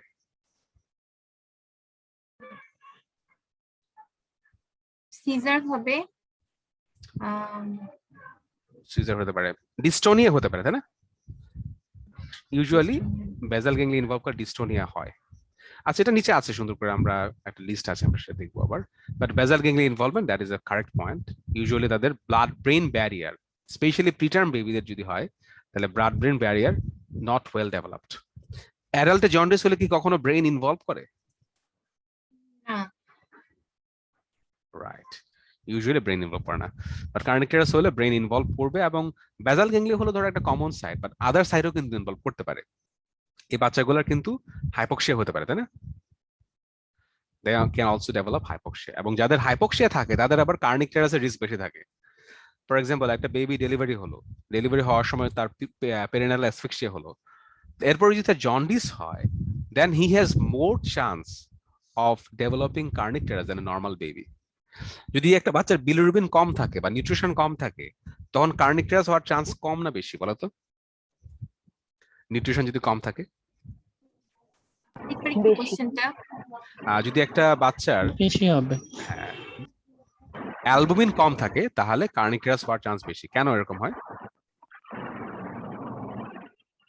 অন্ত ভাই অ্যালবুমিনটা ওই ফ্রি ইয়াগুলোকে ক্যারি করে করে ফেলবে, মানে অ্যালবুমিন ক্যারি করার মতো পর্যাপ্ত পরিমাণ অ্যালবুমিন থাকে না এক, আর হলো তার নিউট্রিশন যেহেতু কম, তার ব্লাড ব্রেন ব্যারিয়ারটাও প্রপারলি ডেভেলপ করে না, এমনিতে উইক থাকে, তো যাদের অ্যালবুমিন কম তারা আরো উইক থাকবে, কারণ ব্লাড ব্রেন ব্যারিয়ার করতে গেলে তো তোমার প্রোটিন লাগবে।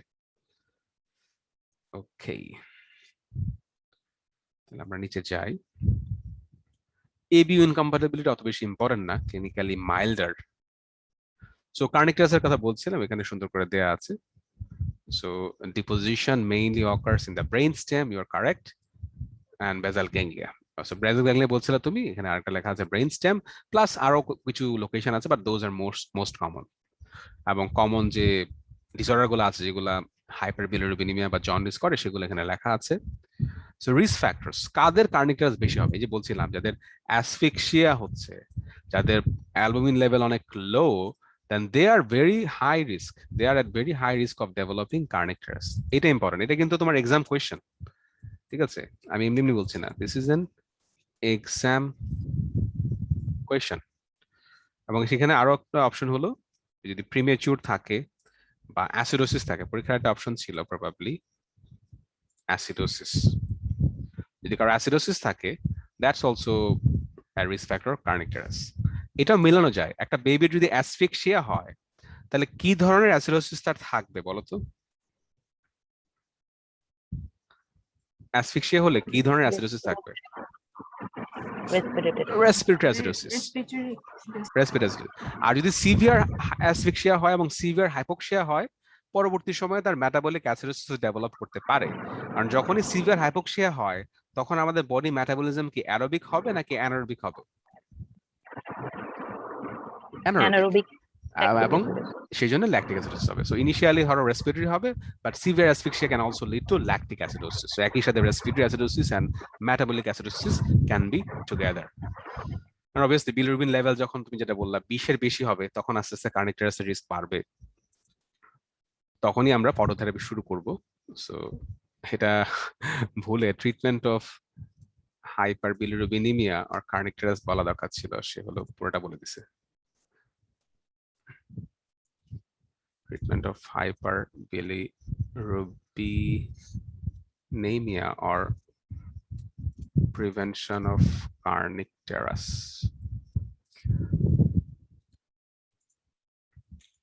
সো অবভিয়াসলি ব্রেস্ট ফিডিং একটা বেস্ট ট্রিটমেন্ট। আর ফটোথেরাপি, ইউজুয়ালি ফটোথেরাপি কখন ইন্ডিকেটেড, কত বেশি হলে দেই আমরা?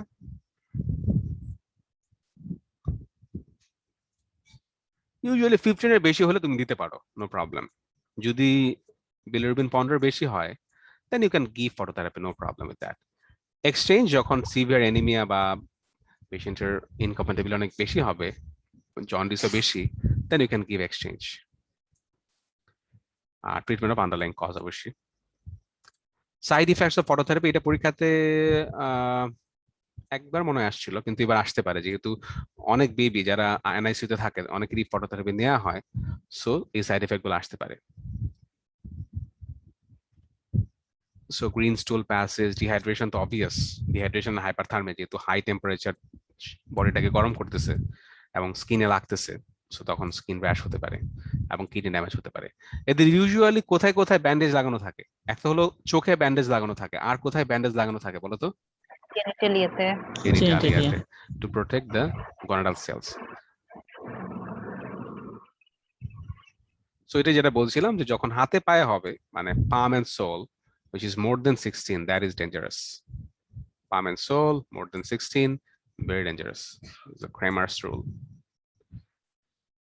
আচ্ছা, তো এখন আমরা একটা ছোট্ট ব্রেক নিব, ব্রেক নিয়ে কিছুক্ষণ পরে আবার ব্যাক করব। So let's take a 10 minutes break.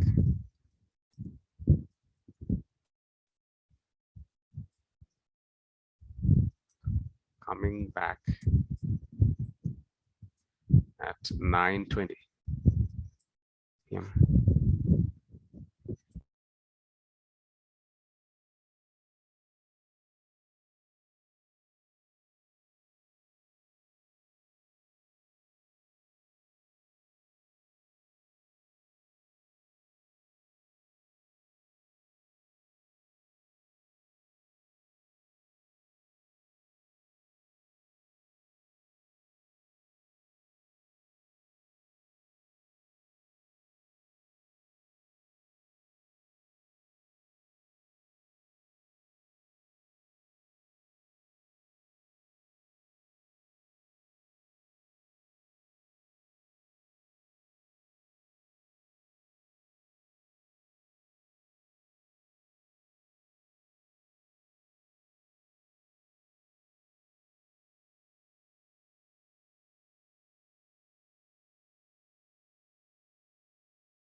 Bismillahirrahmanirrahim. Rabbi zidni ilma, Rabbi zidni ilma, Rabbi zidni ilma. Rabbi shrah li sadri wa yassir li amri wahlul 'uqdatan min lisani yafqahu qawli. Rabbi zidni ilma, Rabbi zidni ilma, Rabbi zidni ilma. Rabbi shrah li sadri wa yassir li amri wahlul 'uqdatan min lisani yafqahu qawli. আমরা আবার শুরু করি, খুব বেশি আর বাকি নাই। ওকে, তো এখন হলো নিওনেটাল কনভালশন। তো এটা পরীক্ষার একটা একদম ডেফিনেট কোয়েশ্চেন, সো এটা আসতে পারে পরীক্ষাতে তোমাদের এবার the cause of neonatal convulsion. এবং 2021 কিন্তু একবার আসছিল, একদম আর্লি, জন্মের পরপরই কনভালশন হচ্ছে। কেন হতে পারে বলো তো?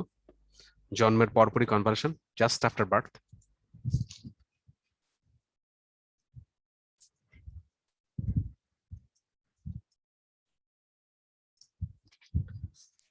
Hypoxic ischemic encephalopathy. শোনা যাচ্ছে না, একটু জোরে বলো।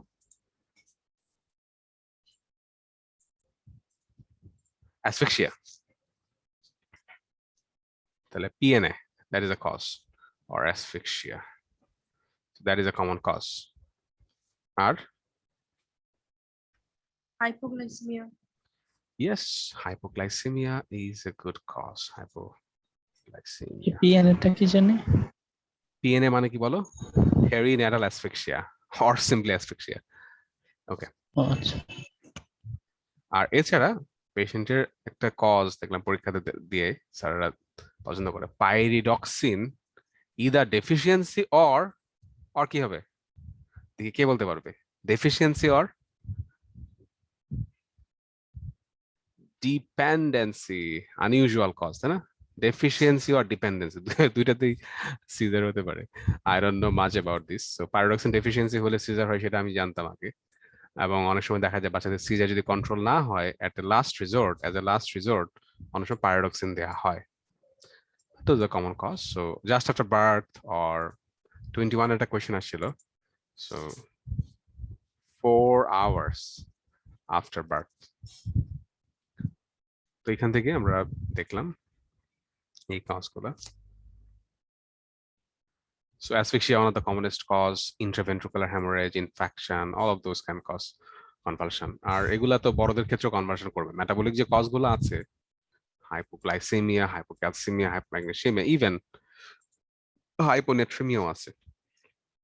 Hypo or hypernatremia, both of them can cause convulsion.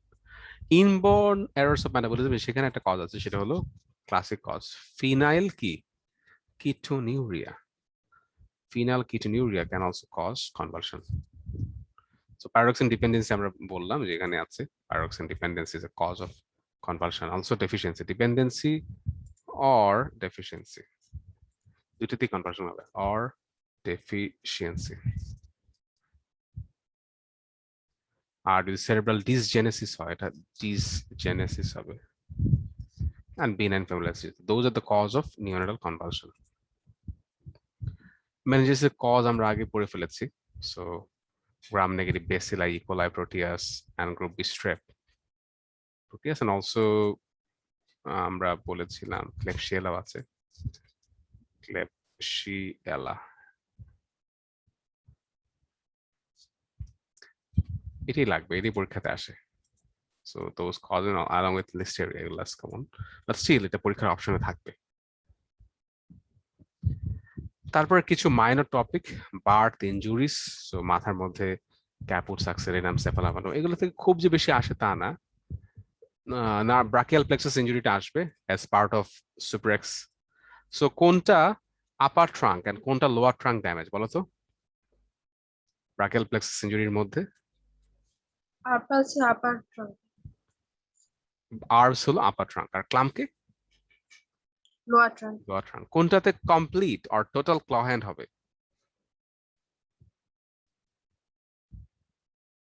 ক্লামকে। Klumpke will have total claw hand, complete claw hand হয়। আর আর্বসে তো typical waiter's tip hand pattern থাকে।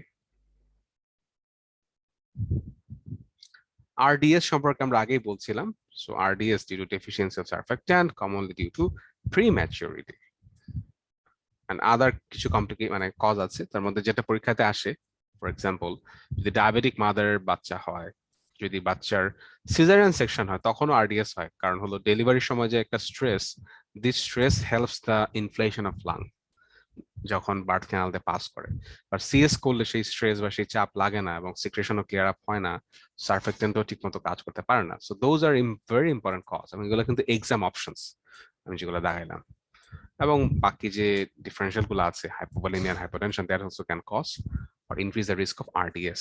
আরডিএস এর আরেকটা নাম কি সবাই জানো? Also known as hyaline membrane disease. hyaline membrane disease. Surfactant থেকে দু একটা কোয়েশ্চেন করি। সারফেক্টেন্টের মোস্ট ইম্পর্টেন্ট কম্পোনেন্ট কোনটা? Dipalmitol dipalmitoyl phosphatidylcholine, so DPCC. Surfactant কোন সেল সিক্রেট করে? type 2 pneumocyte. Type 2 pneumocyte, right? Absolutely right. So normal surfactant শুরু হয় হলো 23 থেকে 24 উইক, সো 24 উইকস ধরতে পারো। আমি কয়েকটা বই পড়েছি যে ইভেন 20 উইকস অফ সারফেক্টেন্ট পাওয়া যায়, বাট সেটার অ্যামাউন্টটা অতটা অ্যাডিকুয়েট না, এবং এটার অ্যাডিকুয়েট অ্যামাউন্ট সিক্রেট হয় 35 উইকস এর পরে মোটামুটি অ্যাডিকুয়েট হয়, বাট 37 এর পরে মোটামুটি ভালোই থাকে। এখানে 37 না এটা বলছে, but I think let's say good amount after 35 weeks, and after 38, which is term, adequate amount, একদম adequate amount. এবং সারফেক্টেন্ট হয়েছে কিনা সেটা দেখার জন্য আমরা একটা রেশিও করতে পারি, একটা টেস্ট করতে পারি, মায়ের টেস্ট। কি টেস্ট বলো তো? একটা রেশিও করা হয়।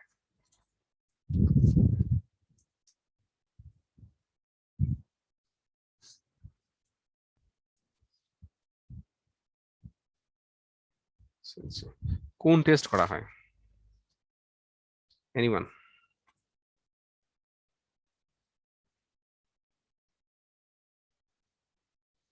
Lecithin to what ratio? Lecithin, এটাও কিন্তু পরীক্ষাতে আসতে পারে, স্পিঙ্গো মায়েলিন রেশিও। কোত্থেকে করতে হবে এটা? মায়ের কোত্থেকে? ব্লাড নিবা নাকি অ্যামনিওটিক ফ্লুইড নিবা? বুদ্ধি করে বলো। Amniotic fluid. Amniotic fluid, right. So এই রেশিওটা যদি 2.5 এর বেশি হয়, if it's more than 2.5, then that is adequate surfactant present. তার চেয়ে কম হয় ratio, then adequate surfactant not present, you need some treatment, অথবা স্টেরয়েড ডেক্সামেথাসোন দিতে হবে।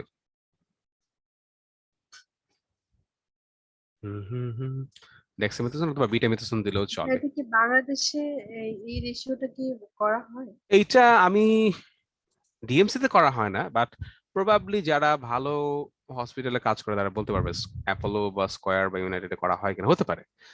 যারা ধরো ভালো গাইনোকোলজিস্ট আছে যারা আল্ট্রাসাউন্ড করে অ্যামনিওসেনেসিস করতে পারে, তারা মনে হয় দেয়, করতে দেয়। আমি শিওর না actually, so so I have to ask. But বাইরে তো এটা হরহামেশাই করে। আমি বাইরে যে বইগুলো পড়ি সেখানে তো ওরা বলে যে routine test kind of like preterm delivery যখন করতে চায়, ডেলিভারি করার আগে যদি সিজার করতে চায় বা করতে চায়, তখন তারা এলএস রেশিও করে তারপরে সিজার করে। রেশিও করে যদি দেখে কম আছে, দেন তারা ডেক্সা বা বিটামেথাসোন দিয়ে দেন সিজার করে ফেলে।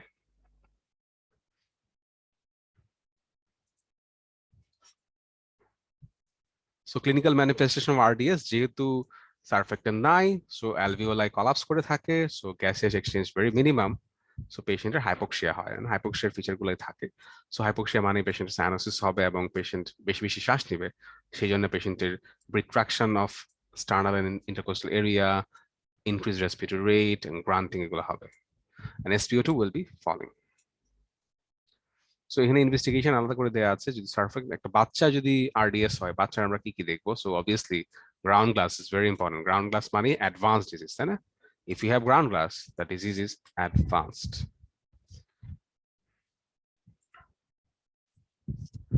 গ্রাউন্ড গ্লাসটা কেমন? গ্রাউন্ড গ্লাস হলো দেখবো অনেক সময় কিছু গ্লাস আছে যে গ্লাসগুলো হলো হেজি, মানে এই গ্লাসের এক পার্ট থেকে আরেক পার্টে দেখা যায় না, ওটাকেই বলে গ্রাউন্ড গ্লাস। যে গ্লাসের ভিতর দিয়ে দেখা যায় না সেটাকেই বলে গ্রাউন্ড গ্লাস। বুঝতে পারছো? কি চেস্ট এরিয়াটা হেভি আসবে? হেজি আসবে।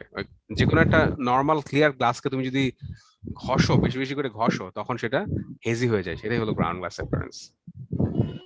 So management of the RDS, so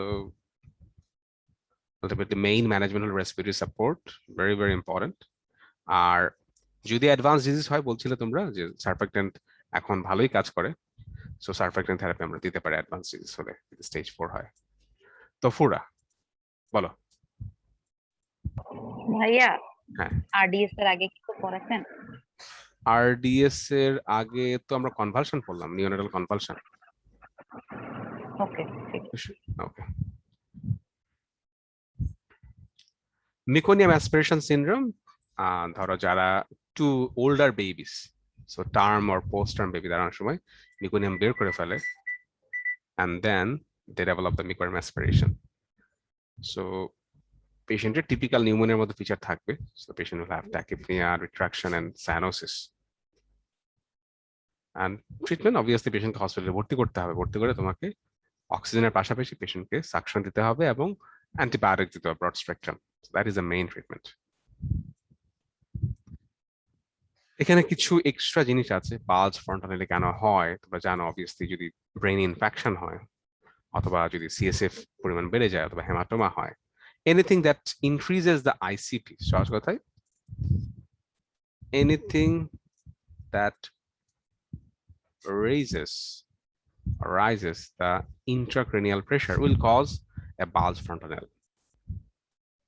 আর ফ্রন্টানেল কখন ডিপ্রেসড হবে? ফ্রন্টানেল কখন? Dehydration, right. প্রিমিটিভ রিফ্লেক্স, এইটা একটা এক্সাম কোয়েশ্চেন, কিন্তু আমি দেখলাম যে 2-3 বার এসছে। So what are the primitive reflexes? So এটা একটু মুখস্থ করতে হবে, তোমরা সবাই আশা করি জানো অলরেডি, বাট স্টিল মরো তো সবার সবচেয়ে কমন। গ্রাস্প রিফ্লেক্স দেখলাম পরীক্ষার অপশনে ছিল, stepping reflex, plantar grasp, palmar grasp, এগুলো ইম্পর্টেন্ট। নাও বড় রিফ্লেক্সের জন্য কি? বাচ্চাকে ফেলায় দিলে যে হঠাৎ করে সে অবাক হয়ে যায় এবং হলো হাত পা সব উপরের দিকে তুলে ফেলে, দ্যাট ইজ মোরো রিফ্লেক্স, তাই না? উপর থেকে ধরে যখন নিচে বিশ্রাম হঠাৎ করে ফেলায় দিবা, তখন সে হাত পা সব উপরের দিকে তুলে ফেলবে। He will try to protect fall or try to protect himself. That is more reflex. আর রুটিনটা কি, যে মুখের কাছে আঙ্গুল দিলে যে করে ওটা? আর সাকলিং হলো আঙ্গুল দিলে শুরু করে। এগুলো তো সহজ। হাতে আঙ্গুল দিলে হাত ধরে ফেলে, প্লান্টার পামার গ্রাস। পায়ে হাত আঙ্গুল দিলে পা দিয়ে ধরার চেষ্টা করে, sucking reflex. Simple, nothing special. Abid sir বই আবার সুন্দর সুন্দর ছবি দেওয়া আছে, সেই ছবিগুলো দেখতে পারো। স্টিপিংটা কি বে? দাঁড়া করায় দিলে হাঁটতে চায়, হাঁটার মতো করে। ও আচ্ছা। ও ভাই, একটা ভিডিও দেখিল যে একটা নিউবর্ন বেবিকে এক ডাক্তার যে হাঁটানোর চেষ্টা করছিল। So that is stepping reflex simply. এটা যে হাত ভাঁজ করে জাস্ট ধরে ধরে হাঁটাচ্ছে। হ্যাঁ, স্টেপিং রিফ্লেক্স। আচ্ছা, দেখি কোয়েশ্চেন কয়েকটা সলভ করে যাই, তাহলে আমাদের প্রিপারেশন মোটামুটি কমপ্লিট হয়ে যাবে। So neonatal jaundice within 24 hours. What do you think?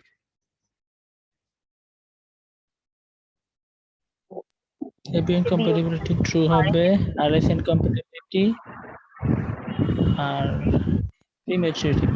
prematurity তে 24 hours ই হবে, হতে পারে, কিন্তু আমার কাছে মনে হয় যে হবে না, যদি ট্রু দিছে যদিও উইদিন 24 আওয়ার্স হবে প্রিম্যাচুরিটি, মনে হয় না।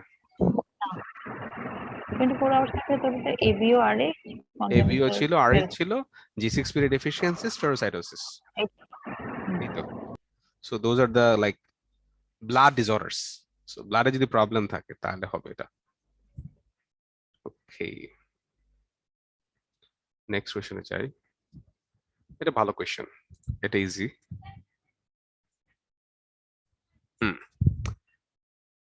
বলো।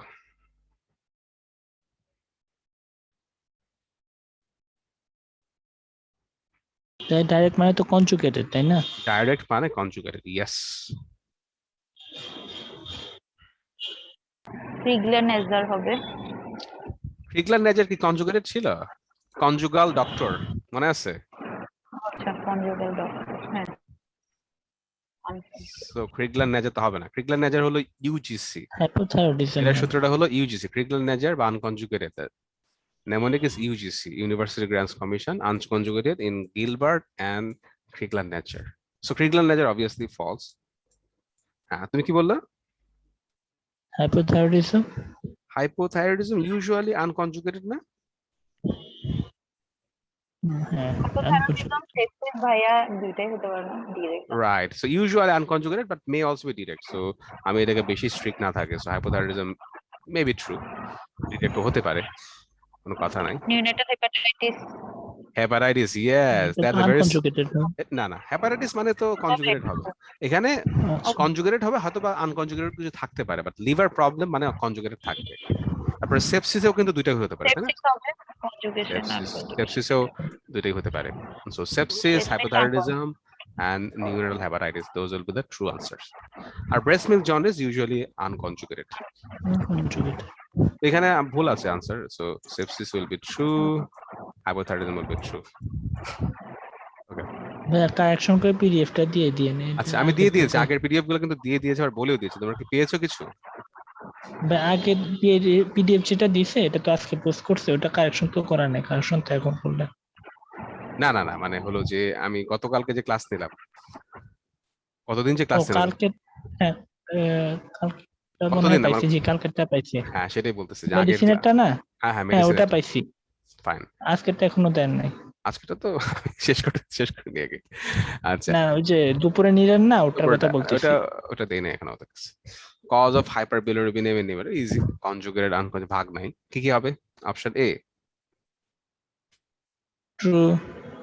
True, good. সবই তো ট্রু। এখানে তো সবগুলাই ট্রু হবে, সবই ট্রু। কিন্তু নির্দিষ্ট করে বলা নেই। এখন বলো conjugated. Conjugal life, conjugal doctor. Conjugal doctor. So Crigler Najjar তো অবভিয়াসলি ফলস। বি ট্রু হবে, বি ট্রু হবে, সিও রাইট। ট্রু হবে, hmm, D false. Good. Polycythaemia true, polycythaemia তো মানে আনকনজুগেটেড হয়, তাই না? আনকনজুগেটেড ফলস হবে। সো বিলিয়ারি অ্যাট্রিশিয়া তো ফাইন, দেখে বোঝা যাচ্ছে। TORCH infection usually involves the liver, sepsis বললেন যে সেজন্য। sepsis and liver involvement. So infections usually cause conjugated. Okay, fine. So এখানে সিমিলার আর কিছু কোয়েশ্চেন আছে। এটা অবশ্য 3 years না, এটা মানে 3 days বলতে যাচ্ছে মনে হয়, probably 3 days because neonatology। কোশ্চেনে 3 ইয়ার্স দিয়ে থাকলে ভাইয়া 3 ইয়ার্স কি লিখতে না হবে? না, 3 years দিয়ে থাকলে সবই ট্রু হবে নাকি? ফিজিওলজিক্যাল বাদ দিয়ে ভাইয়া সবই যে true। অনেক সময় বিসিএস এ এরকম হয় বেশি, বুঝছেন? মানে কোশ্চেন বোঝা যাচ্ছে ভুল হয়েছে, কিন্তু মানে কোশ্চেনে দেওয়া আছে ভুল, তখন ইচ্ছা করে জোর করে ভুল অ্যান্সার আর অ্যান্সার ঠিক দিতে হয়। এটা ডিফিকাল্ট এই এরকম পরিস্থিতিতে। সো বিশেষ 3 করে days জানতে স্পেশাল বিসিএস হয়েছে যে এগুলো দুটোটাতে একই অবস্থা ছিল। 3 days এ কি কোন কোন কারণে হবে? হাইপোথাইরয়েডিজম। হাইপোথাইরয়েডিজম আর একটু ডিলেইড হয়, তাই না? একটু পরে হয় জন্ডিসটা। আরএস কি হবে? 24 আওয়ার্স এ, তাহলে ফিজিওলজিক্যাল hours এ হয়। Jaundice, right. So Physiological Rh ধরো jaundice। 24 আওয়ার্স এ, আর কনজেনিটাল আর হাইপোথাইরয়েডিজম বা biliary atresia। biliary atresia delayed, এগুলো হলো delayed jaundice, because delayed jaundice. Septicaemia হতে পারে, biliary রাইট। atresia তে কি 3 ডেজ পরে হয় নাকি সেকেন্ড ডে থেকে অ্যাপিয়ার করা শুরু করে? না না, ডিলেইড হবে, delayed. Those are more delayed. Than 2 weeks। So more than 2 weeks. এগুলা অবস্ট্রাকটিভ যেগুলা বা কনজুগেটেড গুলা দেখবে সবই ডিলেইড। কনজুগেটেড আর্লি ইউজুয়ালি খুবই কম হয়। কনজুগেটেড আর্লি হতে পারে কখন? যদি সেপ্টিসেমিয়া হয়। তাহলে এখানে ফিজিওলজিক্যাল biliary জন্ডিস atresia থাকলে সেটা ডায়াগনোসিস কি আল্ট্রাসাউন্ডে করা যায় যদি নাকি এটার জন্য আলাদা অ্যাডভান্স মেথড থাকে আছে? তাহলে আল্ট্রাসাউন্ড করতে হিট স্ক্যান করে করতে পারো, রাইট। গল ব্লাডার সহ সবই দেখা যাবে।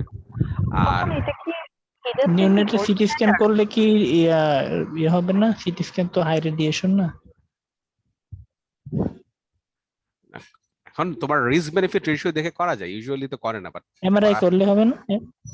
এমআরআই করলে তোমার এমআরসিপি করতে হবে আর কি।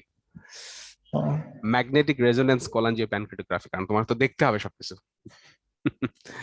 সো আলট্রাসোনোগ্রাফি দিয়ে শুরু করবা, তারপরে যদি কনভিন্স না হও then you can do the MRI, MRCP করতে পারো। But I'm not an expert, so no comment, no thinking. আচ্ছা, এটা বলো ফিজিওলজিক্যাল জন্ডিসের ক্রাইটেরিয়া। এটা easy. Option A true. 24 hours এর মধ্যে হবে না না না, physiological jaundice? আফটার হবে, সরি আমি ওই দিনটা খেয়াল করিনি। After 24 hours. ওই দিন খেয়াল না করলে হবে? হ্যাঁ, option B, true true option C, True. Option D true. Hepatitis false. False. আমরা আরেকটা অপশন দেখা যাচ্ছে না, তারা আস্তে আস্তে করে উপরে তোলে। অপশন ই, বাচ্চাদের তো এমনিতেই হেপাটোমেগালি থাকে, এটা কি আলাদা করে বুঝতে আছে? না না, হ্যাপাটোমেগালি থাকলে তো সেটা হয় Hepatomegaly থাকে না, লিভারটা থাকে না। এনলার্জ থাকে, লিভার স্প্যান একটু বেশি থাকে, but not hepatitis. not hepatomegaly, right? Hepatomegaly and enlarged liver are not the same. আচ্ছা, আর সাবসেট স্পন্সরস obviously সাবসেট করবে। ট্রু। এটা একটা সিমিলার কোশ্চেন মার্চ 14 এ আসছে, দেখছো এই এখান থেকে কোশ্চেন বেশি আসে। আনকনজুগেটেড, অপশন এ কি হবে? True. Option B, false. C, true. D, E. False. True. Usually conjugated আর কি, মানে কনজুগেটেডটাই বেশি থাকে, আনকনজুগেটেড কিছু বাড়লে বাড়তেও পারে, বাট মেইনলি হলো কনজুগেটেড। কনজুগেশন। দুটোই তো বাড়বে। দুটোই বাড়বে, বাট মেইনলি কি, মানে আনকনজুগেটেড। মেইনলি হলো কনজুগেটেড। ভাইরাল হেপাটাইটিস মানে গিলবার্ট সিনড্রোম আর রোট সিনড্রোমটা কি জানি? গিলবার আর ক্রিগলার নাজার হলো defect in conjugation, Dubin Johnson Rotor হলো defect in secretion of bilirubin. Uptake and secretion. Uptake and secretion, yes. Dubin জনসনের সিক্রেশন ডিফেক্ট, গিলবার্টে ঠিকমতো কনজুগেশন করতে পারে না। এখানে এটাও সিমিলার কোয়েশ্চেন, সো একই ধরনের কোয়েশ্চেন আমরা সলভ করতেছি। সো আবিদ স্যারের এই চার্ট থেকে একটা কোয়েশ্চেন আসবেই, সরি এটা উপরে চলে গেছে, একটা কোয়েশ্চেন আসবেই। So option A,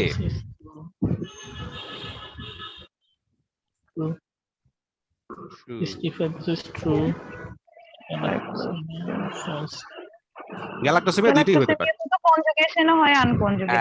গ্যালাক্টোসিমিয়া is a mixed picture, kind of এখানে লাইক, তো শুধু কনজুগেটেড চাইছে, সেই সেন্সে তো ফলস হবে। তা বুঝতে পারছি। না, এটা দুইটাই হয়, এটা দুইটাই সমান সমান। তার গ্যালাক্টোসেমিয়া তারপরে সেপ্টিসেমিয়া, এই দুটোতেই মিক্সড কনজুগেট এবং আচ্ছা ভাই, পরীক্ষায় এরকম কোশ্চেন থাকলে কি করব? না, যেটা মেজর সেটা বলবা। হয়তোবা দেখা যাচ্ছে যে গ্যালাক্টোসেমিয়াতে কনজুগেটটা বেশি হয়, আনকনজুগেট থাকে, কিছু থাকে। তো গিভ কনজুগেটেড, গ্যালাক্টোসেমিয়া কনজুগেটেড যদি থাকে ট্রু, আর যদি আনকনজুগেটেড থাকে তাহলেও আমি ট্রু দিব, ঠিক আছে, কারণ দুইখানেই আছে এটা। আর গিলবার্ট সিনড্রোম তো ফলস, কারণ গিলবার্ট সিনড্রোম হলো আনকনজুগেটেড। আরেকটা অপশন দেয় নাই। এইটা হলো মেনিনজাইটিস এর কোশ্চেন, দেখি। অপশন এ স্ট্রেপ নিউমো বলতে চাইছিল মনে হয়, স্ট্রেপ্টোকক্কাল নিউমোনি। ট্রু। তাহলে ট্রু হবে, কি বলো? Pneumococcal pneumoniae. হাই হাই, কোত্থেকে আসবে এটা? ফলস হবে, ফলস হবে। ফলস। সেকেন্ডটা ট্রু হবে। সেকেন্ডটা নিজেরিয়া বাচ্চাদের হবে, এত ছোট বাচ্চা কোত্থেকে আসবে? হয় না। না, গ্রুপ বি স্ট্রেপ্টোককাস হবে। গ্রুপ বি ইকোলাই স্ট্রেপ হবে। হবে, ইকোলাই হবে, হেমোফিলাস ইনফ্লুয়েঞ্জা হতে পারে মেবি। ভাইয়া নিউনেটা হয় না। আচ্ছা, সো যদি না হয় তাহলে আফটার মানে 20 ডেজ এর পরে যেটা, সেটাতে মনে হয় ইনফ্লুয়েঞ্জা আছে। আচ্ছা, তো আমার ডেভিডসনের নলেজ যেটা বলে, ডেভিডসনের ছিল গ্রুপ বি স্ট্রেপ, এখানে লেখা ছিল গ্রাম নেগেটিভস। তো এর মধ্যে ইকোলাই এবং প্রোটিয়াস ছিল, ওই যে একটু আগে দেখলাম, ইকোলাই প্লাস আর লেস কমনে লিস্টেরিয়া। আর লেস কমন ছিল লিস্টেরিয়া। কিন্তু আমি আবার অ্যাবসলিউট হতে চাই না, কারণ এসব বই আসলে কোনোটাই অ্যাবসলিউট না, they are just a guide. So influenza যেহেতু অ্যাডাল্টে বেশি হয়, so Neisseria meningitis, Haemophilus influenza, আমি ফলস দেই, Haemophilus influenza and strep pneumo, which are all known as the shins. So shins are most common in adults, most common in adults, adolescents, and younger child, all age. So all ages except for neonates. Neonates বাদে সব এজেই শিন bacteria, strep pneumo, Haemophilus influenzae and Neisseria meningitidis most common cause of capsulated organism গুলা নিউনেটে হবে না, এটাই তো? most common cause, yes, right, most common cause of meningitis. So neonate হলো পেট থেকে নিয়ে আসবে, বেশিরভাগই মায়ের পেট থেকে আসার সময় নিয়ে আসবে। So group B Strep coli, Proteus, Listeria, আমি প্রোটিন লিখে ফেলছি, এটা Proteus হবে। Okay, so that's all. Thank you. তোমরা সামারি একটাই, স্টাডি আবিদ হোসাইন মোল্লা স্যারের বইটাকে একদম মুখস্থ করে ফেলো ভালো করে, তাহলে পেডিয়াট্রিক্সে 90% এর উপরে কোয়েশ্চেন একদম কমন পড়বে। নো ওয়ারিস। নুজহাত, হ্যাঁ বলো। ভাই আমি বলতে চাচ্ছি যে পেডিয়াট্রিক্সের জন্য কি মেডিসিনের যে ক্লাসগুলো নিয়েছেন বা মেডিসিনের যে পিডিএফ গুলো ওগুলাও কি সব পড়তে হবে? পড়লে তো ভালোই, কারণ কি অনেকগুলো টপিক আছে যেগুলো ইন্টারমিঙ্গল, ইন্টার রিলেটেড, এবং কিছু কিছু হয়তো মেডিসিনের রিলেটেড কোয়েশ্চেন আসতে পারে। বেশিরভাগ ক্ষেত্রে পেডিয়াট্রিক্স ফ্যাকাল্টির কোয়েশ্চেনই দিবে, কিছু মেডিসিনের কোয়েশ্চেন আসতে পারে বা মনে হতে পারে যে মেডিসিন ফ্যাকাল্টির কোয়েশ্চেন। বাট আমি বলবো যে আগে তোমরা পেডিয়াট্রিক্স ফ্যাকাল্টির বইগুলো পড়ো, তারপর যদি হাতে সময় থাকে দেন স্টাডি মেডিসিন নোটস, ঠিক আছে? বাট সময় যেহেতু কম, focus on paediatrics itself. And Abid Hossain Molla question গুলা দেখে দেখে একদম যে টপিক গুলো আসছে সেই টপিক গুলাই দেখবে এবারই আসবে, এবারও তাই আসবে। কোয়েশ্চেন যেহেতু এখনো খুব বেশি মানে এনরিচড হয় নাই, সো সেম টপিক গুলাই অনেকগুলো রিপিট হবে আশা করি। ভাইয়া আজকে যে টপিকটা পড়ার নিউনেটোলজি, এটা কি এমারখান স্যারের বই থেকেও ফুলটা পড়তে হবে না কিছু স্পেসিফিক জিনিস আছে আপনি বলে দেবেন? বুঝলাম না, এটা এমআর খান স্যার বইটা পড়বা কিনা? জি জি। আমার মনে হয় না, আবিদ স্যারই মোর দেন এনাফ, পড়তে পারলে ভালো। বাট বেশিরভাগ কোয়েশ্চেন আমি দেখলাম যে আবিদ স্যারের বই থেকেই মোটামুটি আনসার করা যায়। দু একটা কোয়েশ্চেন হয়তো বা এমআর খান স্যার থেকে আসবে। So all depends on time. I will never say যে পুরো না because you never know, একটা কোয়েশ্চেন তো আসতেই পারে, হয়তো আবিদ স্যার কোয়েশ্চেন থেকে 80% করলো আর 20% এমআর খান স্যার বই থেকে করলো, হতে পারে। ভাইয়া পরীক্ষা কি নভেম্বরে হবে? That's the $1 million question that I cannot answer.